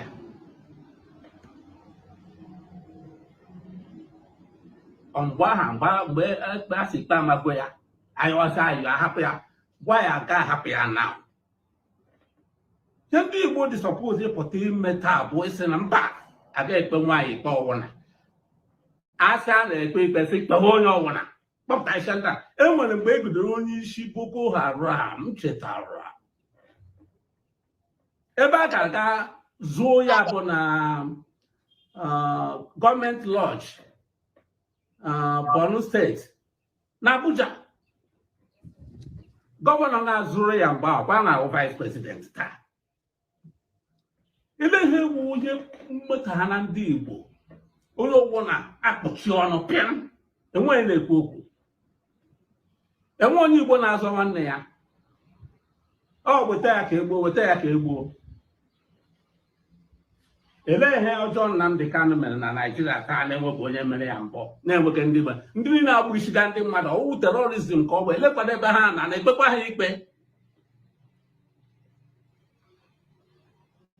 apụta nọ na m nọrọ na ajụ onwe m sị enwere ebe ndị a enwe ihe ha ahụ ga ma nna na-ahụ onye ọbụla emechi ọnụ mgbe ihe a na-eme na mbido akwụkwa m onye pụtara mgbe a na-eti mkpu ya echetara m ebe a nụnwa ka m nọ about 8 years ago na-asị na mmiri ya na-ezo na-akọrọ izo na ya ezowe n'ala Igbo na ọ ga-amụ nwaanyị dị ime makwa nwa o bu n'afọ ya ka m kwuru ya wilu m tụrụ mgbe ahụ ọ tara suit ka m yi echi m kwuru okwu a si na ihe niile a na-ekwu n'ala Igbo na a na-eme gburugburu World Igbo Congress ele ebe unu nọ taa ndị ahịa agwọ nọ n'akịrịka ele ebe unu nọ na ele ebe agwọ unu nọ na mụnwa nọ na South East for over 20 years now enwe ebe m gara onye nọzi bi na Amerịka na-ebighị n'ala Igbo pụtasị na agwọ nọ n'akịrịka na-akọsọ ọgba aghara ugbu a ọ ghọziele problem Nnamdi Kanu sọ Nnamdi Kanu a na-atụrụ anyị godu Nnamdi Kanu ndị Igbo ma Igbo politicians a ga-eso na-atụrụ anyị ha aka ha nọ na ihe a ndị na-atụgo ego a ma World Igbo Congress adị suppose ịtụrụ anyị ha gwa ya o ji wụrụ na Nnamdi Kanu onye ọbụla na-emechi ọnụ enweghị onye na-ekwu okwu kwesị akpọpụta ya dowe na ebe ahụ na-ekpe ya ikpe kedu ihe ọjọọ mere unu ncha aka unu na-anọ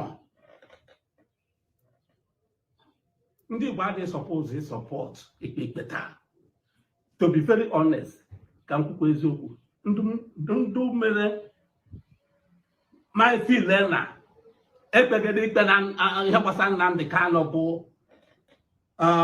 Ejiofor onye na-azado Pastor Ejiofor na lawyer Ejimakọ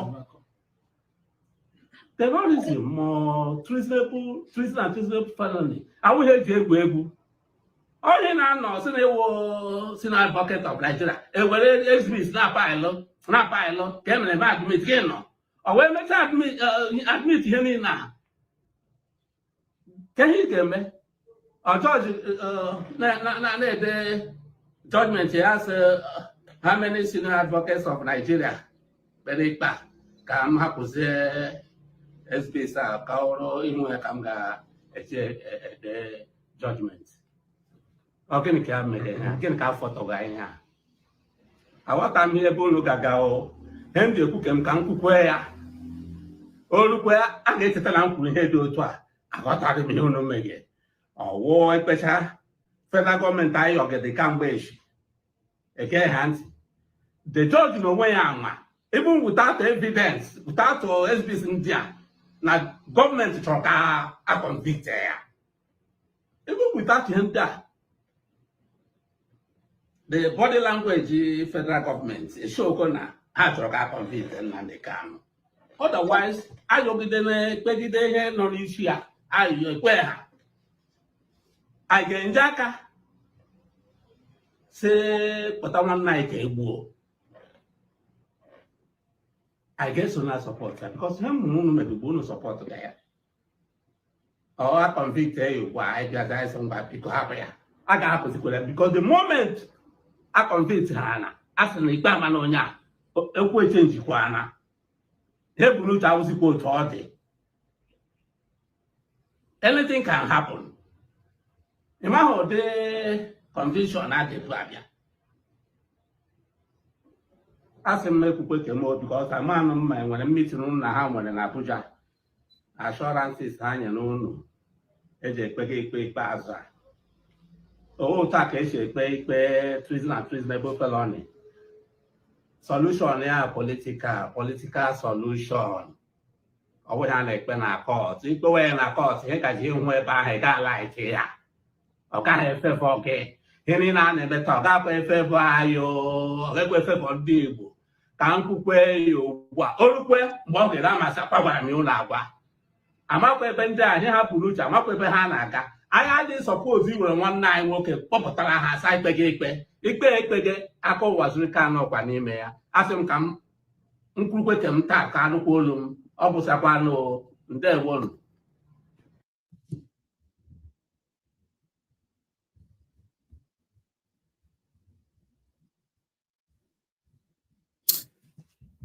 Welcome back. This video of Wazirike, every one of us have seen it in the past. I think he made this video sometime last week. And he said something. And that is pure truth. It's only us as Ndi Igbo who always call for their own people, their sons, who are fighting for them to be killed.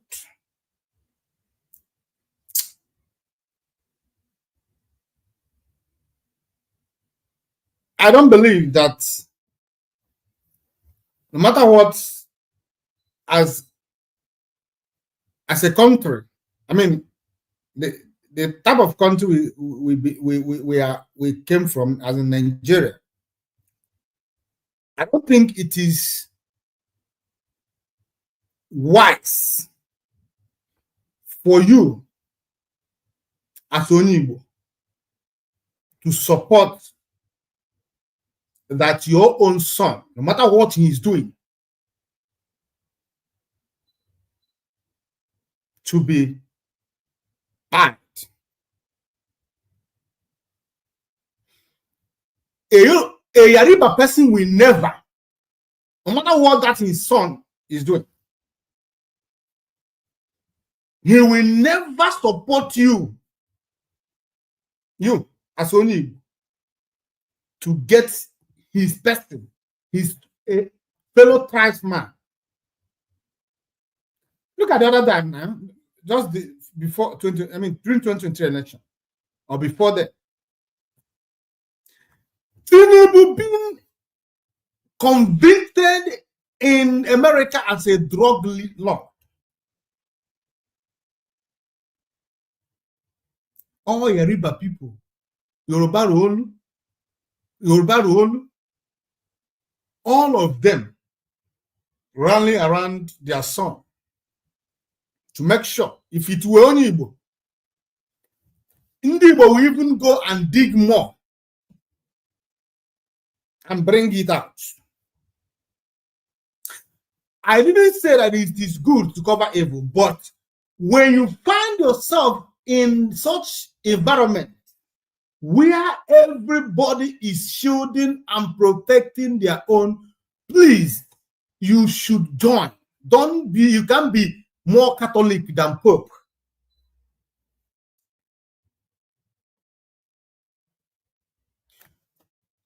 Bodike, Obotinyo Ogumen, Achawadike. You bring your own strong men to be buyed by other people who has more stronger men than you.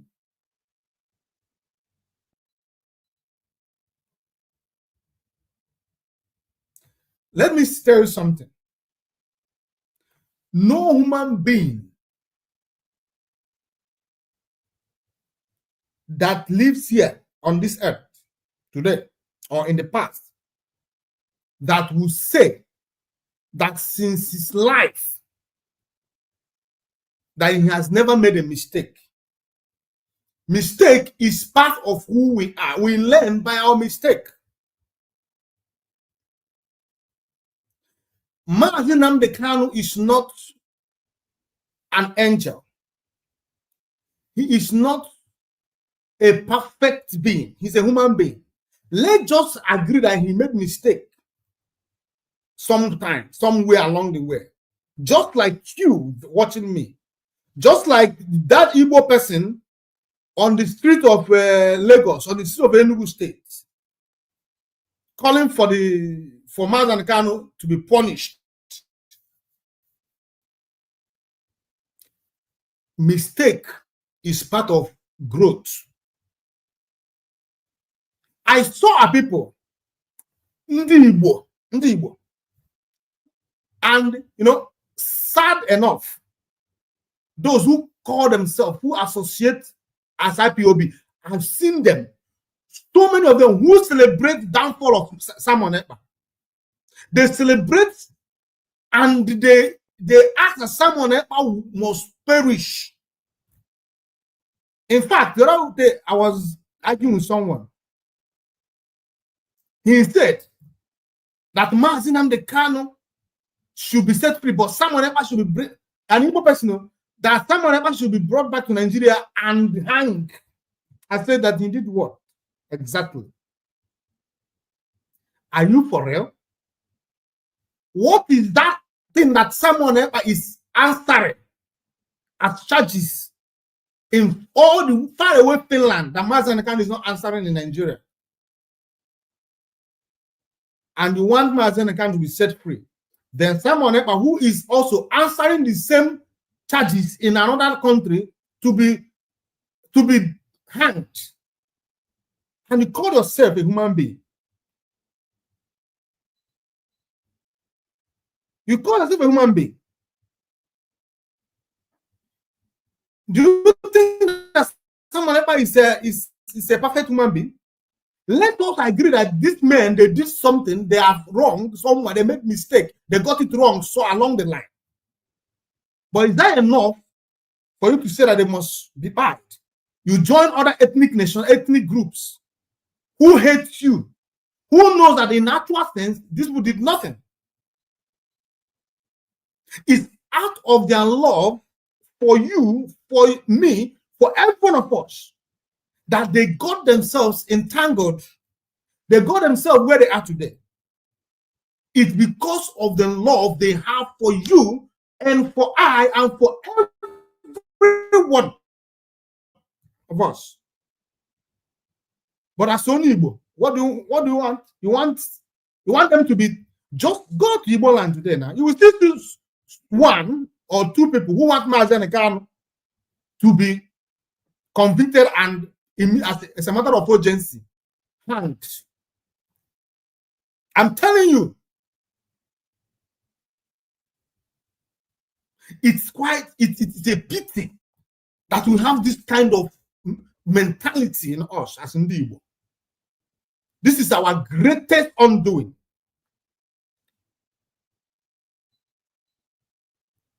We always bring our own, bring it, kill him. Why? Have you asked yourself, why is Ijo people who had militants that shook Nigeria?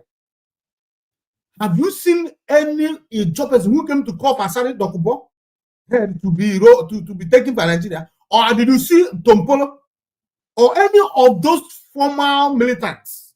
Have you seen an Ijo person who come out to ask for their head on the platter of gold? Or is this Yariba people? During the time of Gani Adam, did you see any Yoruba people? Yariba and even Sunday Igboho and the rest of them?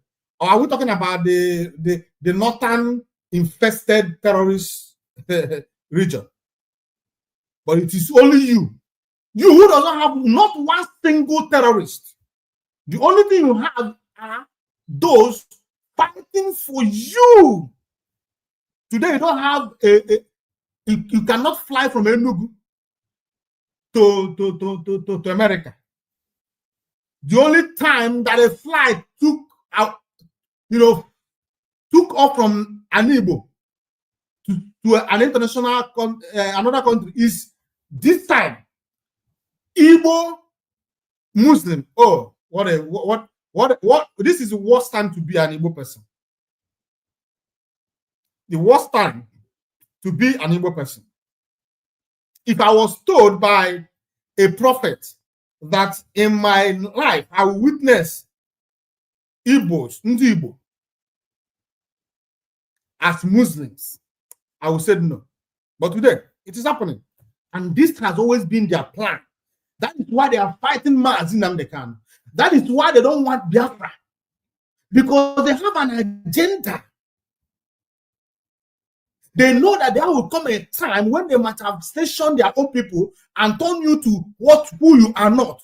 Then you cannot resist anymore. The only reason why in the entire Nigeria, the only ethnic group that is resisting is Igbo people, because we are, before now, 99.9% non-Muslim. There is no Muslim in our land.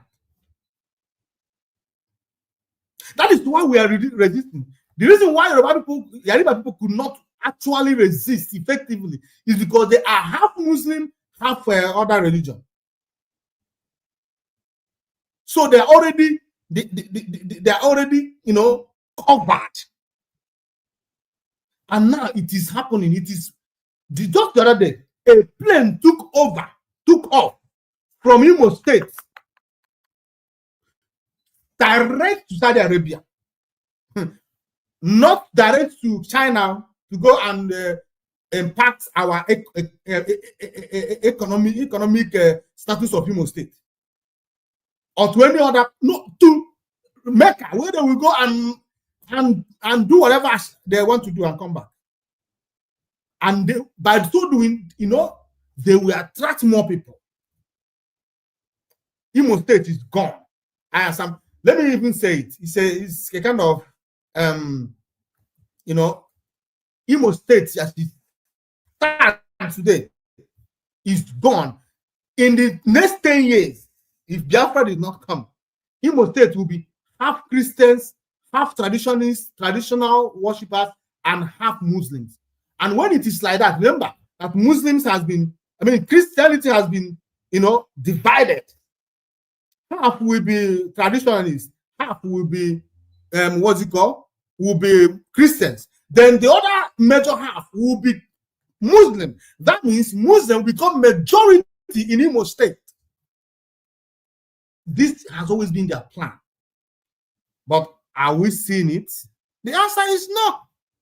We don't see it. All we see is bring Mazi Nnamdi Kanu. Let's tear him apart. Bring someone else. Bring him. Let's destroy. Onye mere ndị Igbo ihe a? Onye mere ndị Igbo ihe a? Ọ na-akwanụ mmadụ mụta nwa. Ọ bụ na nwa ya na-ebighe na nwa ya na-ezu oshi. Ọ gbọta ya n'ime ụlọ na-eme ya. Ọ na-agwa ya okwu. Na-atị ya okwu ndụmọdụ. Gịnị mere o ji wee bụrụ sọsọ ndị Igbo na-apụta n'ilo?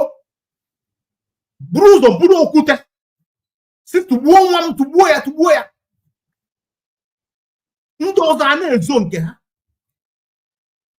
Just like the story that in the Bible also, there came a time of famine, and the famine got so severe that people began to eat their children.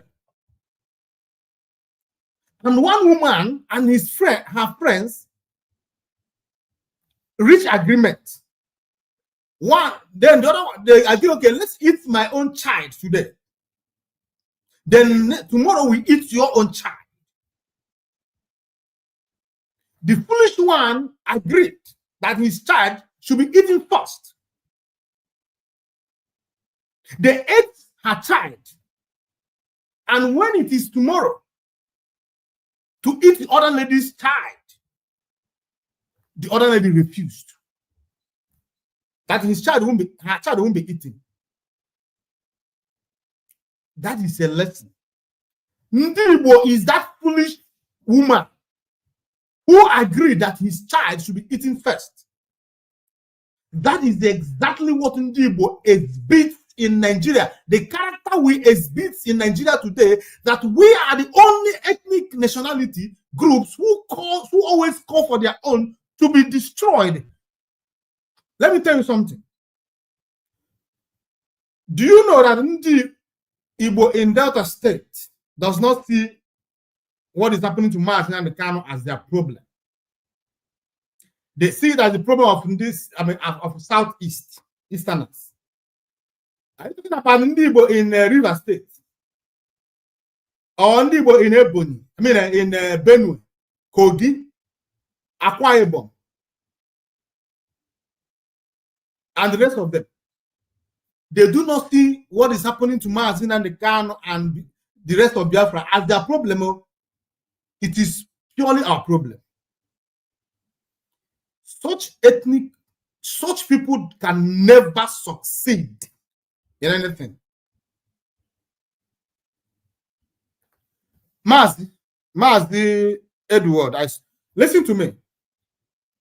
I want when someone is speaking like this, the way I'm doing, please always be articulative enough to always understand what the person is saying. Don't just rush into conclusion or use your number 6. Be articulative. I didn't say that Mazi Nnamdi Kanu is wrong. If Mazi Nnamdi Kanu is wrong, then I, Mazi Nnamdi, am also wrong. Exactly. I made a statement here. I said, someone said that Mazi Simon Ekpa should be executed, but Mazi Nnamdi Kanu set free. I told the person that the same accusation, the same charges on Mazi Nnamdi Kanu in Nigeria is the same charges on Mazi Simon Ekpa in Finland. Both of them fight for the freedom of Biafra to the best of their ability. And in the course of their fighting for the freedom of their people, mistake could occur because no man is perfect. And nobody will say in this world, I've never made mistake in my entire life. You make mistake, and that mistake is part of growth. You learn from your mistakes. You grow from your mistake. I didn't say that Mazi Nnamdi Kanu is wrong, please. I don't want anybody to try to twist what I'm saying. He's not wrong. But remember, he's a human being. Understand it? So if we didn't make mistakes, they are in court already. And let's see how it will go. I didn't say he's wrong. Mistake is not, you can't execute kill somebody because he made a mistake. And there's no mistake. But I'm just using the words. It's a figurative. I'm just trying to pass a message here. That we are human beings. For those who will say, oh, he did that one. He said that.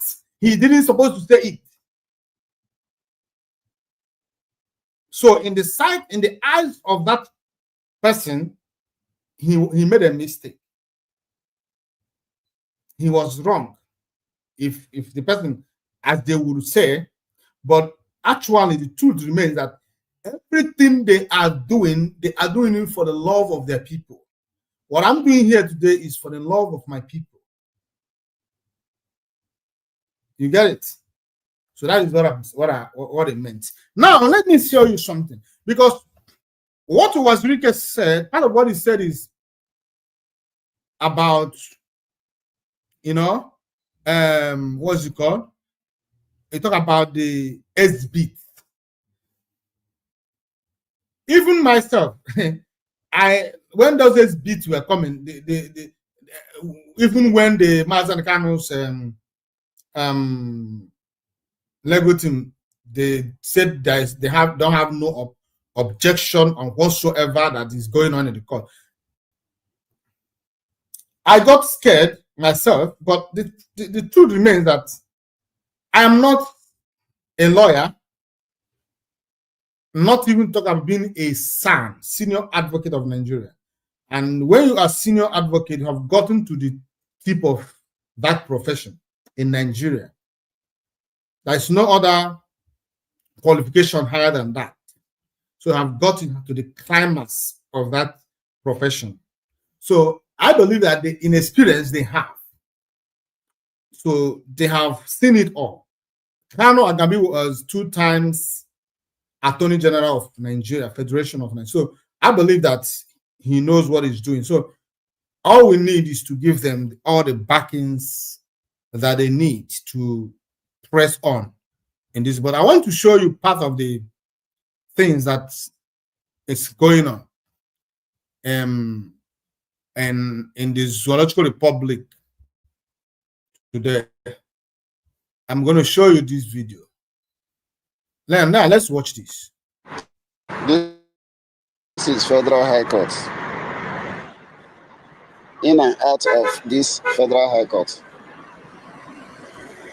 Abuja. This posters you see here, so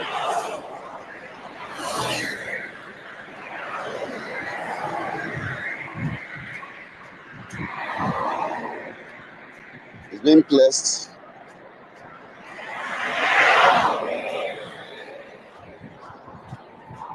all around the Federal High Court. Look at them.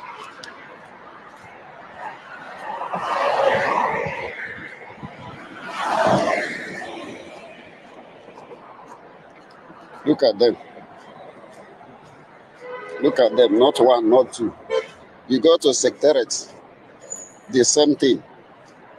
You go to Use Market Junction, the same thing. You go to Bega,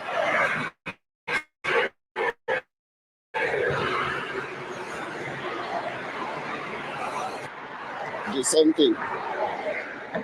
Bega Junction that leads to Express and Lube and Otako, and the same thing happening. They place it all over.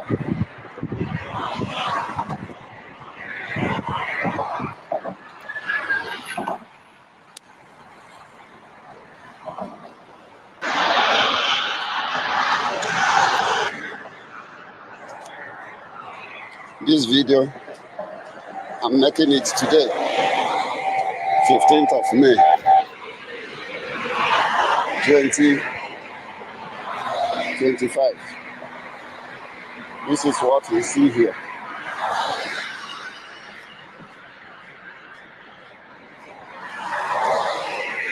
Calling a leader of a peaceful movement a terrorist. Where does he count?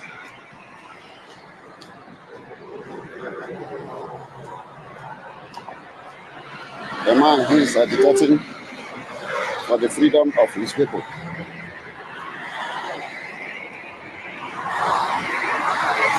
This is what we see.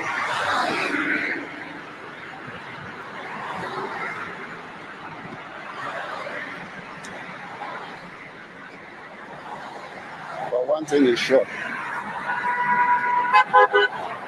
that in all these things,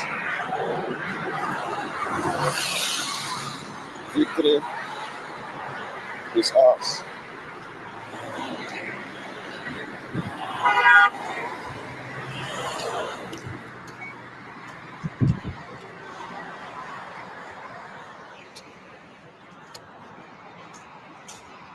Thank you.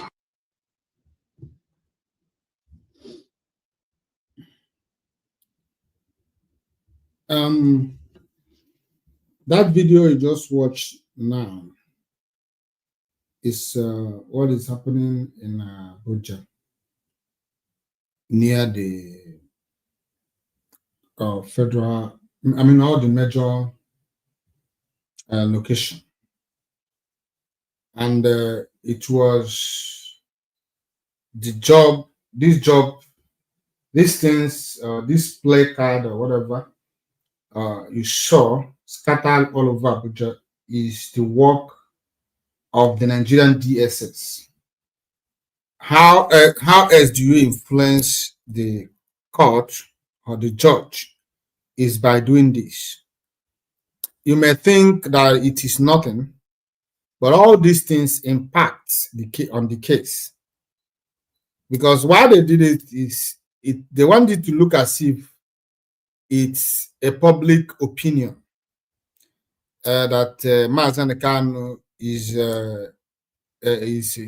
terrorist, that he committed crimes.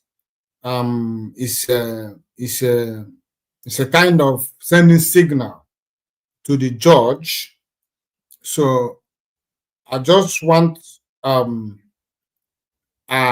those of our people, IPOB members in Abuja, if you think you have the courage, those people also should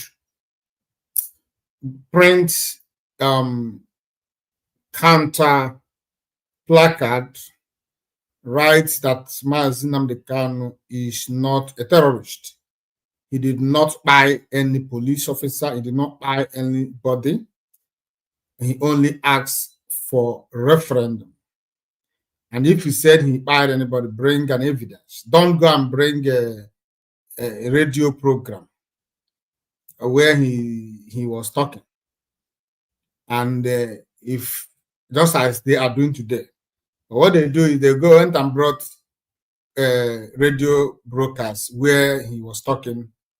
And remember that there is a reason for everything. Just like the time they talk about Wike, they forgot that Wike first declared IPOB members wanted and placed 50 million naira on anybody who could successfully, buy Mazi Nnamdi Kanu. So all these things are there in the court. So we are not going to allow them to divert this trial, this already illegal trial. So we're asking our people in Abuja to do counter propaganda too. You have to go and print all this placard, write the truth. You write the truth, nothing but the truth. Mazi Nnamdi Kanu is not a terrorist. Mazi did not do anything. And then go to all these places, cover those nonsense. Cover it. In fact, if you can do it before next tomorrow, when Mazi will be appearing in court, it will be very, very sweet. If you can do that, please. We should not allow them to use this nonsense. This is the handiwork of the DSS. They are the ones who are doing all this job because they saw that they don't have anything against Mazi Nnamdi Kanu. They saw that Mazi Nnamdi Kanu did not commit anything, you know. The Mazi Nnamdi Kanu was only doing what every other right-thinking individual who wants the good of his people. So because of that, they want to, you know, alter the judgment by making it look as if it is a public opinion that Mazi Nnamdi Kanu is wrong. No. We are in the court. DSS or whatever they call them should allow the justice, the trial judge to you know, do whatever that is necessary in this case. But all we are asking that should be done is that this illegal trial, because it is illegal, should stop. We ask for this illegal trial to stop. And no matter what is being tried here, you cannot talk about a tree without talking about its roots. How Mazi Nnamdi Kanu got to Nigeria should also be part of the trial. That is all we are saying. Yes. Why they are bringing their shenanigans and the Mazi Nnamdi Kanu's legal team, they are doing justice to this. They are actually doing justice to it. But you know, so those zoological republic could not necessarily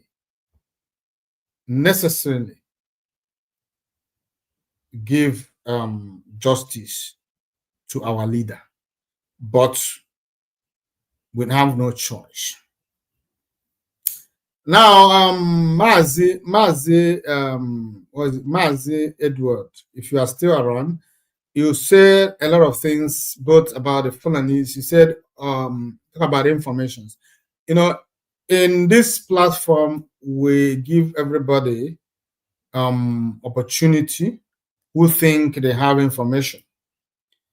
If you think you have any information, I will like to invite you on a live program. Maybe you can indicate if you can appear on our live program. Then if you want to appear, if you think you have information that will be, you know, would be useful to us as Biafrans and will impact this struggle, I would also invite you to appear on this program. Then if you are interested, you indicate, then I will send my numbers to you. Then we can now talk on when you can appear. If you think you have any information that is useful and you think you can appear, because not everybody wants to be seen here, but if you think you want to be seen or heard of, or you think you have something, please, you can indicate. Then I will give you my contact. Then you reach me, we discuss on when you can appear on this program to give us that information you have. So I wanted to talk about this thing, but let me show you. Now, let me play this. Maybe it's going to be in our next program. Then let me play this for us. The chairman is wrong. Nigeria will never be one-party state. That's not a democracy. It's wrong to have allowed Atiku to succeed Buhari. It will be one Fulani after the other. As you see, the Fulanis killing people across the country. They want to appropriate the country. Be careful of the use of words. It generalizes. Allow me to use my words, please. No, I'm use saying the words. I beg you. You might be very careful. And there are good people. I am speaking about national security. This is a national security issue. Yes. There is a war on. You want to pretend there's no war. There's a war on. I'm only saying there are a lot of you journalists are part of the problem who don't want to address the truth. A war on. Why are you saying you're not pretending? People have been killed everywhere. You're saying there's no war. What do you mean you're not pretending? You are. You are part of the problem in this country. Allow us to speak the truth so that people will know what's going on. People in the Benue cannot go to farm. People in Plateau cannot stay in their house. Those who are responsible for the war simply want to turn Nigeria into a settler colonial entity. And that's what's going on. You don't see that. You're seeing the politics. Forget about the politics. There is a real problem in the country. People are not sleeping at night. Even in daytime, our farmers cannot go to farms. I have food security problems. Why? The Fulani war across West Africa has finally bettered in Nigeria. And you don't want me to talk about it. Who are you afraid of? Who will hear it and we will die? It's the problem the country has gone wrong. Because a lot of you keep quiet. That's national security issue. We must speak to it. Pretend it doesn't exist. It does exist. Did he just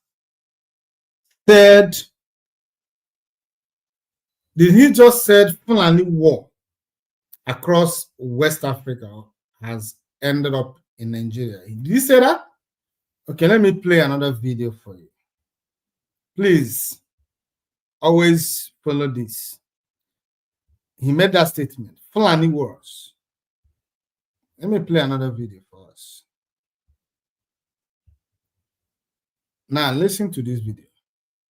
And of course, we will try more to cultivate that culture in our people, while at the same time bringing the Fulanis in one fold and try to arrest their traditional practice of moving from one place to the other. And that is very big, an uphill task.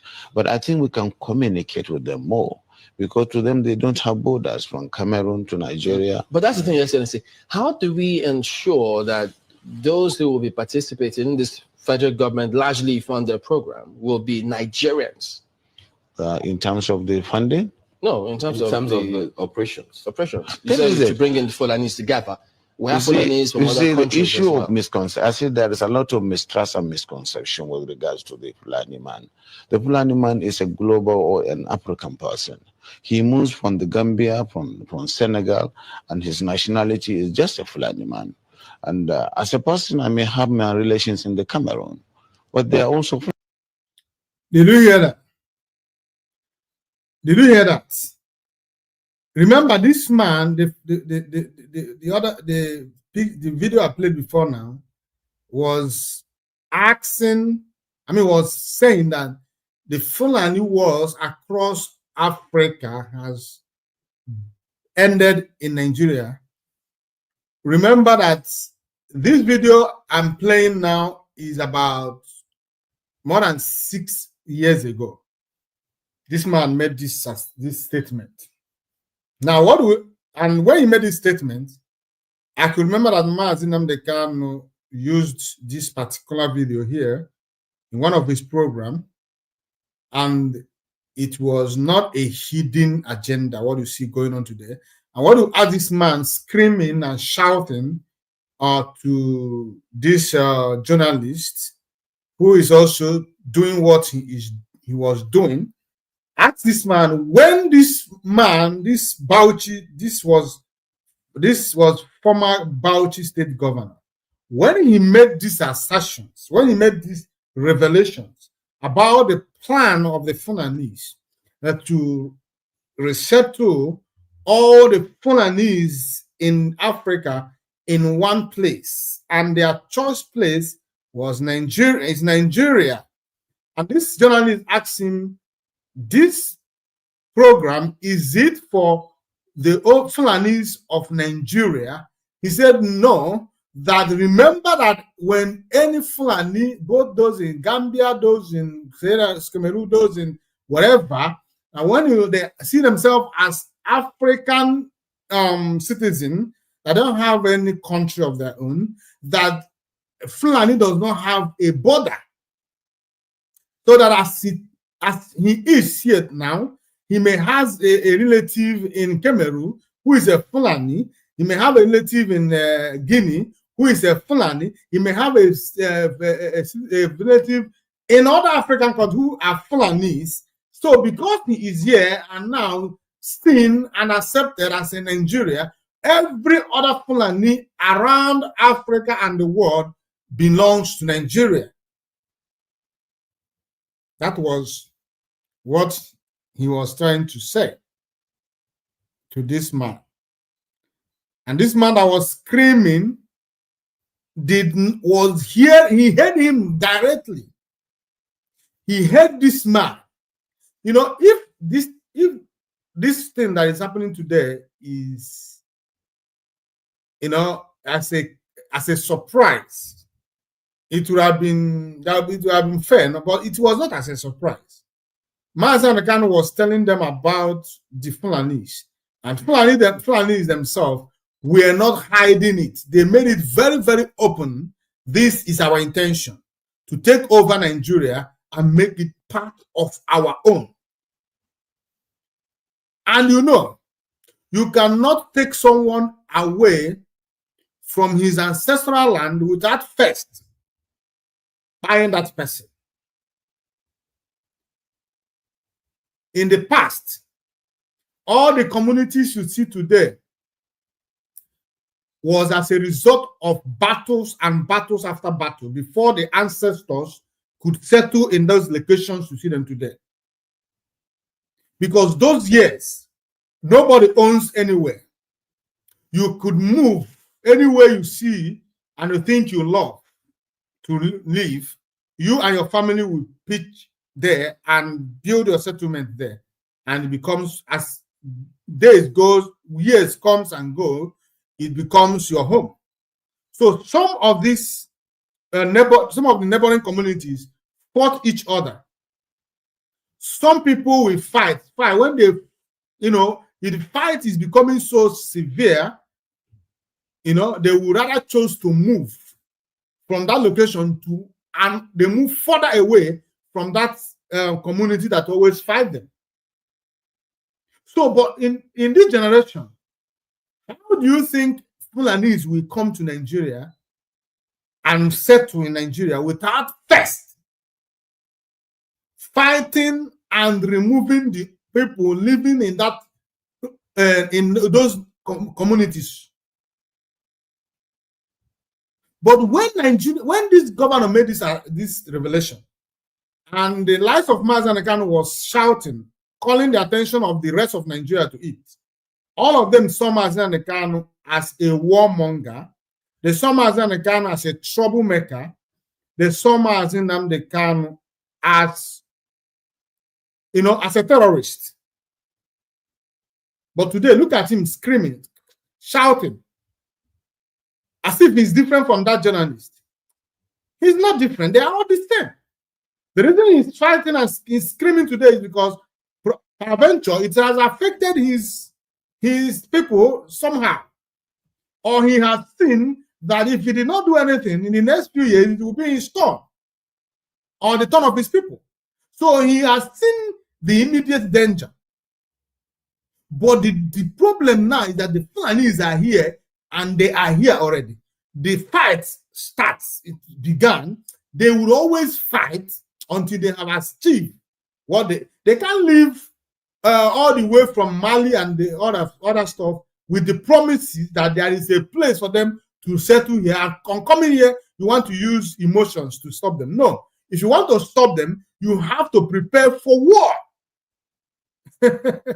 That is the truth. The only way you can stop them is by repelling them and chasing them away and sending them back from where they come from. Failure to do that, they will be the one to chase you away from your ancestral land. And by the time you have no village anymore, by the time you have no place anymore, then it will be dawned on you that you have become stateless. As the Fulanis are wandering from one place to another, in the nearest future, some of these indigenous communities in Nigeria will be wandering from one community to another, one country to another, because their home has been taken away by Fulanis. They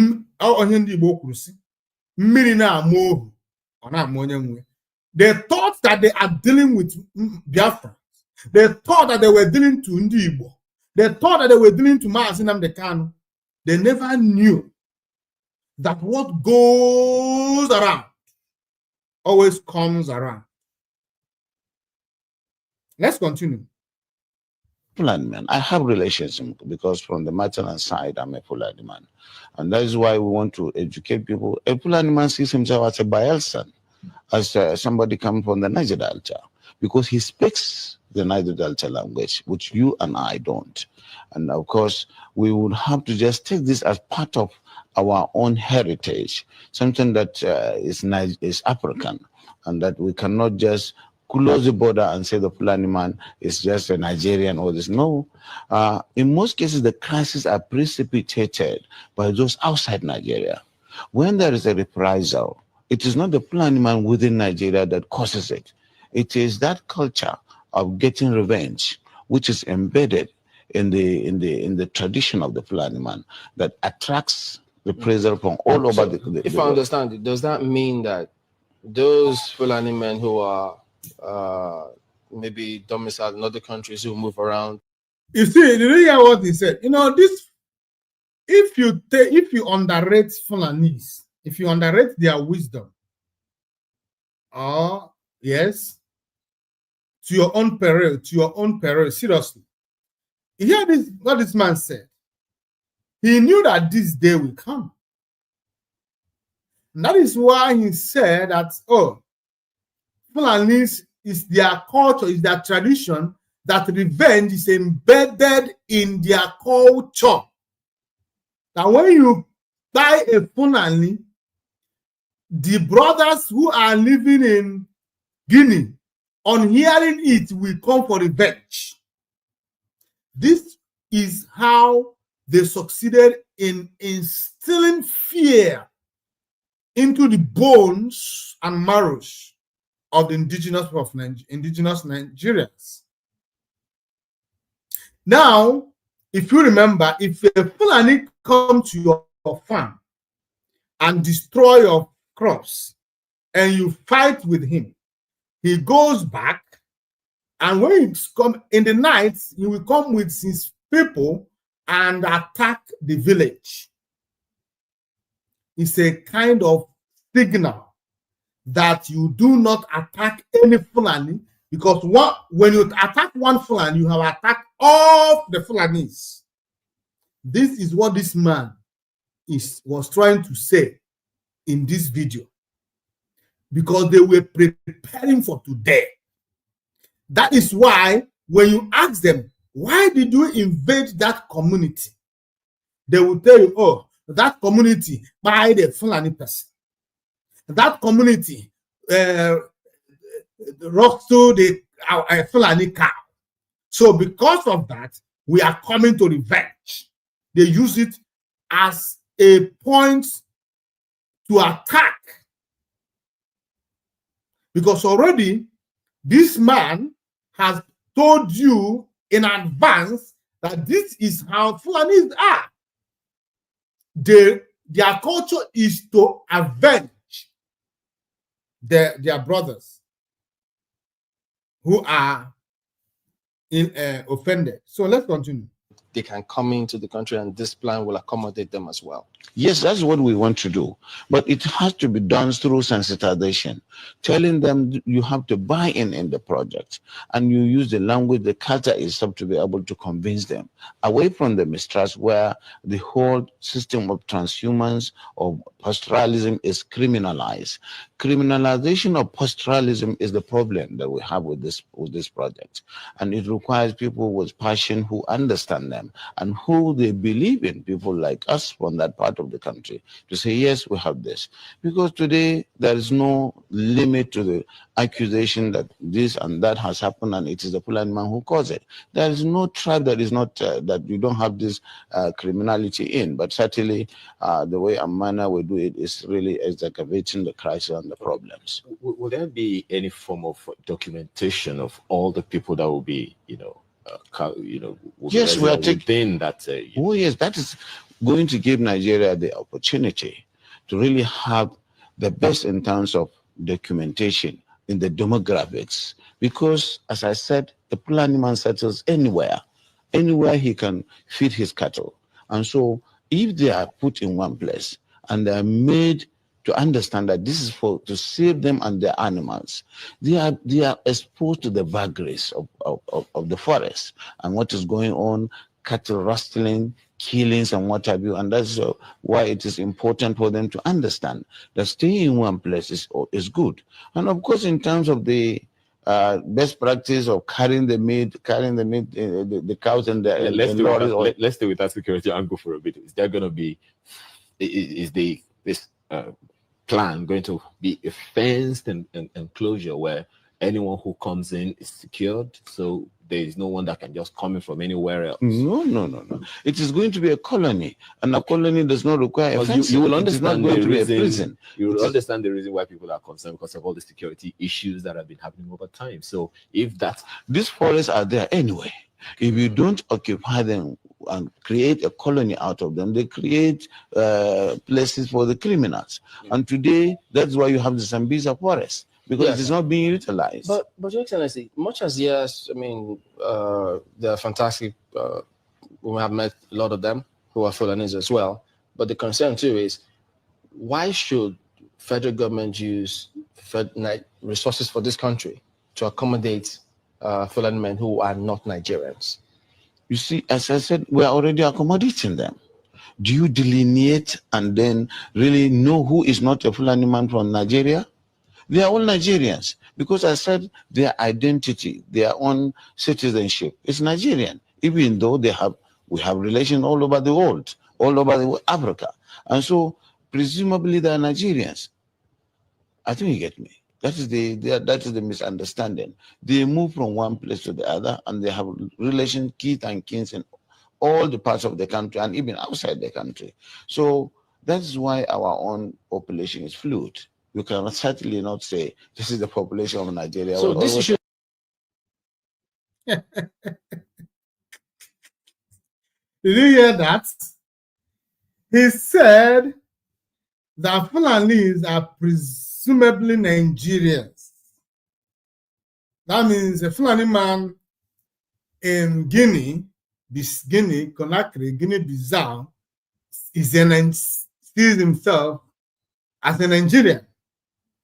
Even when he has never been to Nigeria in his life, that if he wake up and faced west,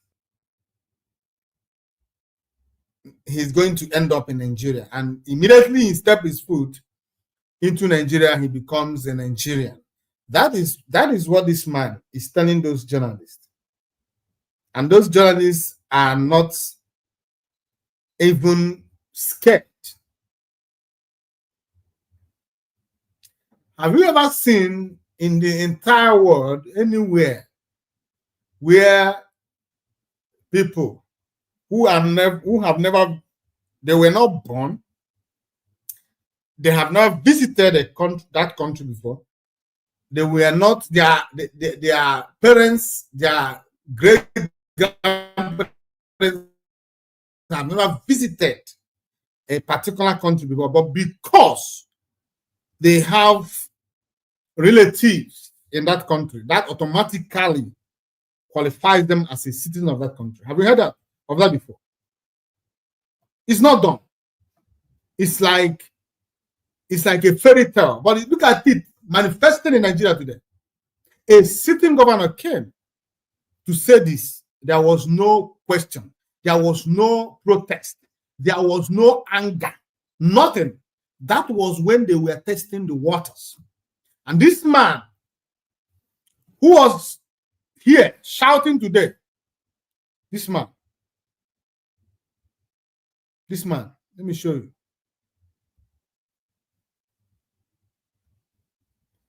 This man was there. The chairman is wrong. Nigeria will never be one-party state. That's not a democracy. It's wrong to have allowed Atiku to succeed Buhari. It will be one Fulani after the other. As you see, the Fulanis killing people across the country. They want to appropriate the country. Be careful of the use of words. Generalize. Allow me to use my words, please. No, I'm use saying the words. I beg you. You might be very careful. And there are good people. I am speaking about national security. This is a national security issue. Yeah. There is a war on. You want to pretend there's no war. There's a war on. I'm only saying there are a lot of you journalists are part of the problem. Who don't want to address the truth? A war on. Why are you saying you're not pretending? People have been killed everywhere. You're saying there's no war. What do you mean you're not pretending?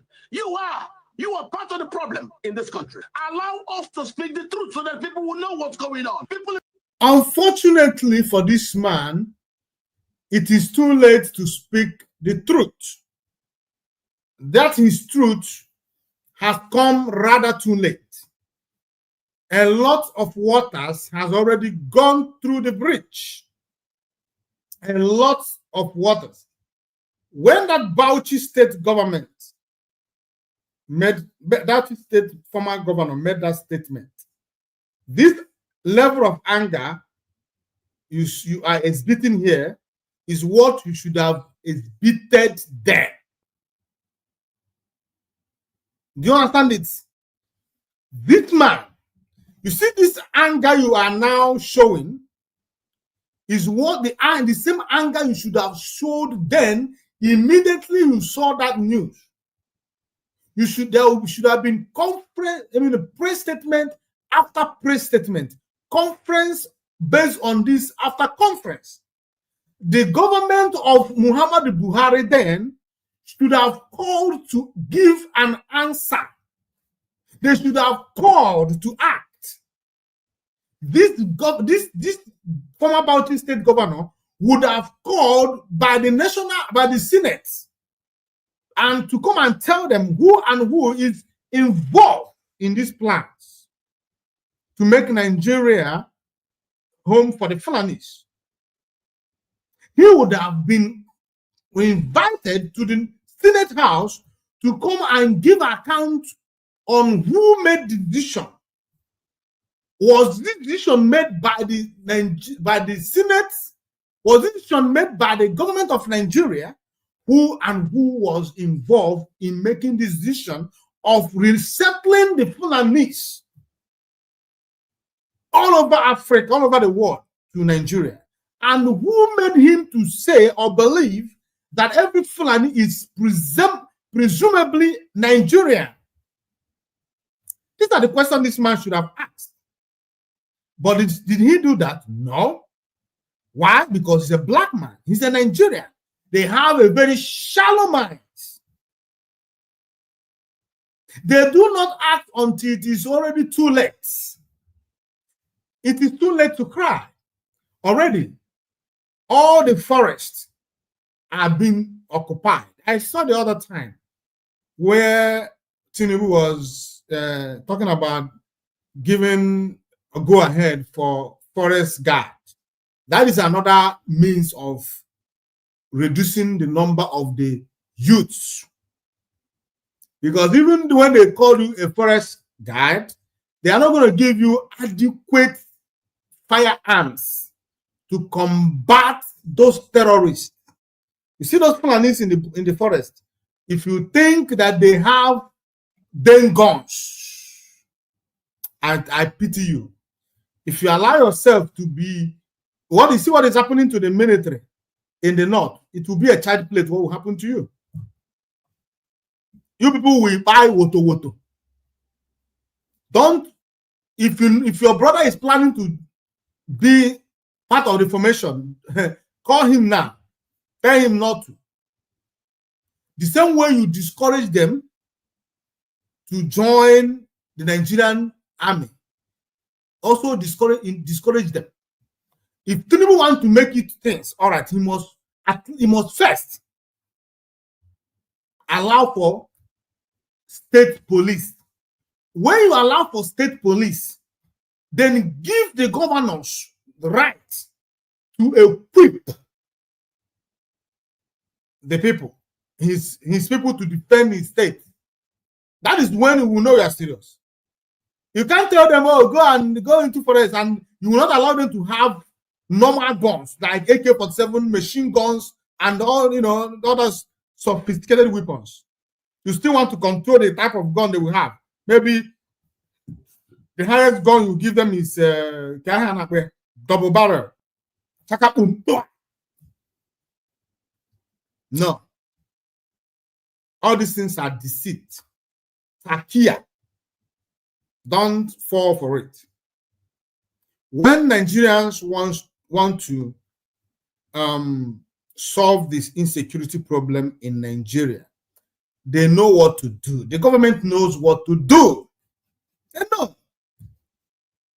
They know what to do. No normal human beings lives in the forest. So they should know how to go about it. All these military that littered all over Igbo land alone is enough to go into the forest and chase away the terrorists. But I want your son, your daughters, to go into forest guard, so that they can reduce your numbers for the preparation of the takeover of Nigeria by the Fulanis. You have heard it, my people, my comrades. You have heard what is happening. All I want you to do is, wherever you find yourself in any part of Nigeria, you have to be safe. Be safe. Don't be where you are not sure of what is going on there. Don't be outside at night. At least, I know that they kidnap both during the day, but at least try to be home early, so that at least you try your best to preserve your life. But one thing is for sure, that Fulanis has come, and you cannot chase them away by coming on national television to scream, talk about there is war. If there is war, then prepare for war. You can't just say, oh, there is war, there is war. You are looking for sympathy. You want to work on the emotions of people. No. If there is war, your government should agree that there is war, and they should profile solution, because they are the government. It is their duty to protect both lives and properties of their citizens. So government of Nigeria should, as a matter of fact, devise a means to protect the citizens of Nigeria. Coming on national television to shout down a journalist who is also handicapped like you is a total waste of time and energy. And if you ask me for a solution, like I always say, the total dissolution of Nigeria is the solution. When Nigeria is divided, Fulanis will have no other choice than to go back to wherever they come from. But immediately you insist that Nigeria is indissoluble, that it should remain one, then whatever you see, you take. That is the truth. I know that as a black man, you are so selfish. All matters to you is your safety. The safety of your generation unborn is nothing to you. After all, you are no more here. They should battle it for themselves. Because you are a black man. You have no soul. You have no conscience. If you do, you will know that what you are passing through today in Nigeria will triple times 10 by the time you might have live and die, that means your generations after you, your people that will come after you will never have it easy. Is that what you want to have for them? Is that the kind of legacy you want to inherit for your children? A wise man inherits wealth for his children. So if you are a wise man, you must know that Nigeria, if Nigeria could deal with you this way, they will double it to your children and your children's children. So let us join hands, and instead of persecuting and oppressing and suppressing the freedom fighters, you should join the freedom fighters to bring about freedom for your people, for your children and your children's children. Like I have said, in the few days to come, 2 days from now, Mazi will be appearing in court. So let us continue to bring Mazi to the throne of Chukwokike, who has his life in his hand. And let us also keep our eyes open, knowing that in the court of Yariba, it is not about justice. It is about, you standing up and keeping your eyes very, very open. Yaribas are dangerous. Yaribas are treacherous. Yaribas are cunning. Yaribas are evil. Yaribas are jealousy. They are jealous, and they harbor hatred for Biafrans. Don't allow them to use Mazi Nnamdi Kanu as a scapegoat. Let us all run before Mazi Nnamdi Kanu. Let us stand strong behind Mazi Nnamdi Kanu, with Mazi Nnamdi Kanu, and let us crush this resistance, because this is a total resistance, and this is the enemy trying to resist our freedom. Are we going to allow it? If you allow it to happen to Mazi Nnamdi Kanu, then we are totally and completely gone forever. So let us stand up and call for total release of Mazi Nnamdi Kanu and total stop to this illegal trial. Power to IPOB, power to Biafrans. All hail Biafra, all hail IPOB, all hail Mazi Nnamdi Kanu. May the peace of Chukwu Okike Abema Primi be and remain with us all. That being said, fellow Biafrans, I thank you for being part of this program this evening. I thank you for your support. Thank you for sharing. Thank you for liking. If you have not shared, please take this opportunity and share this program before we end this live program. If you have not liked, please also take this opportunity before we end to like this program. I thank you, Mazi Edward, for making this program a kind of interactive.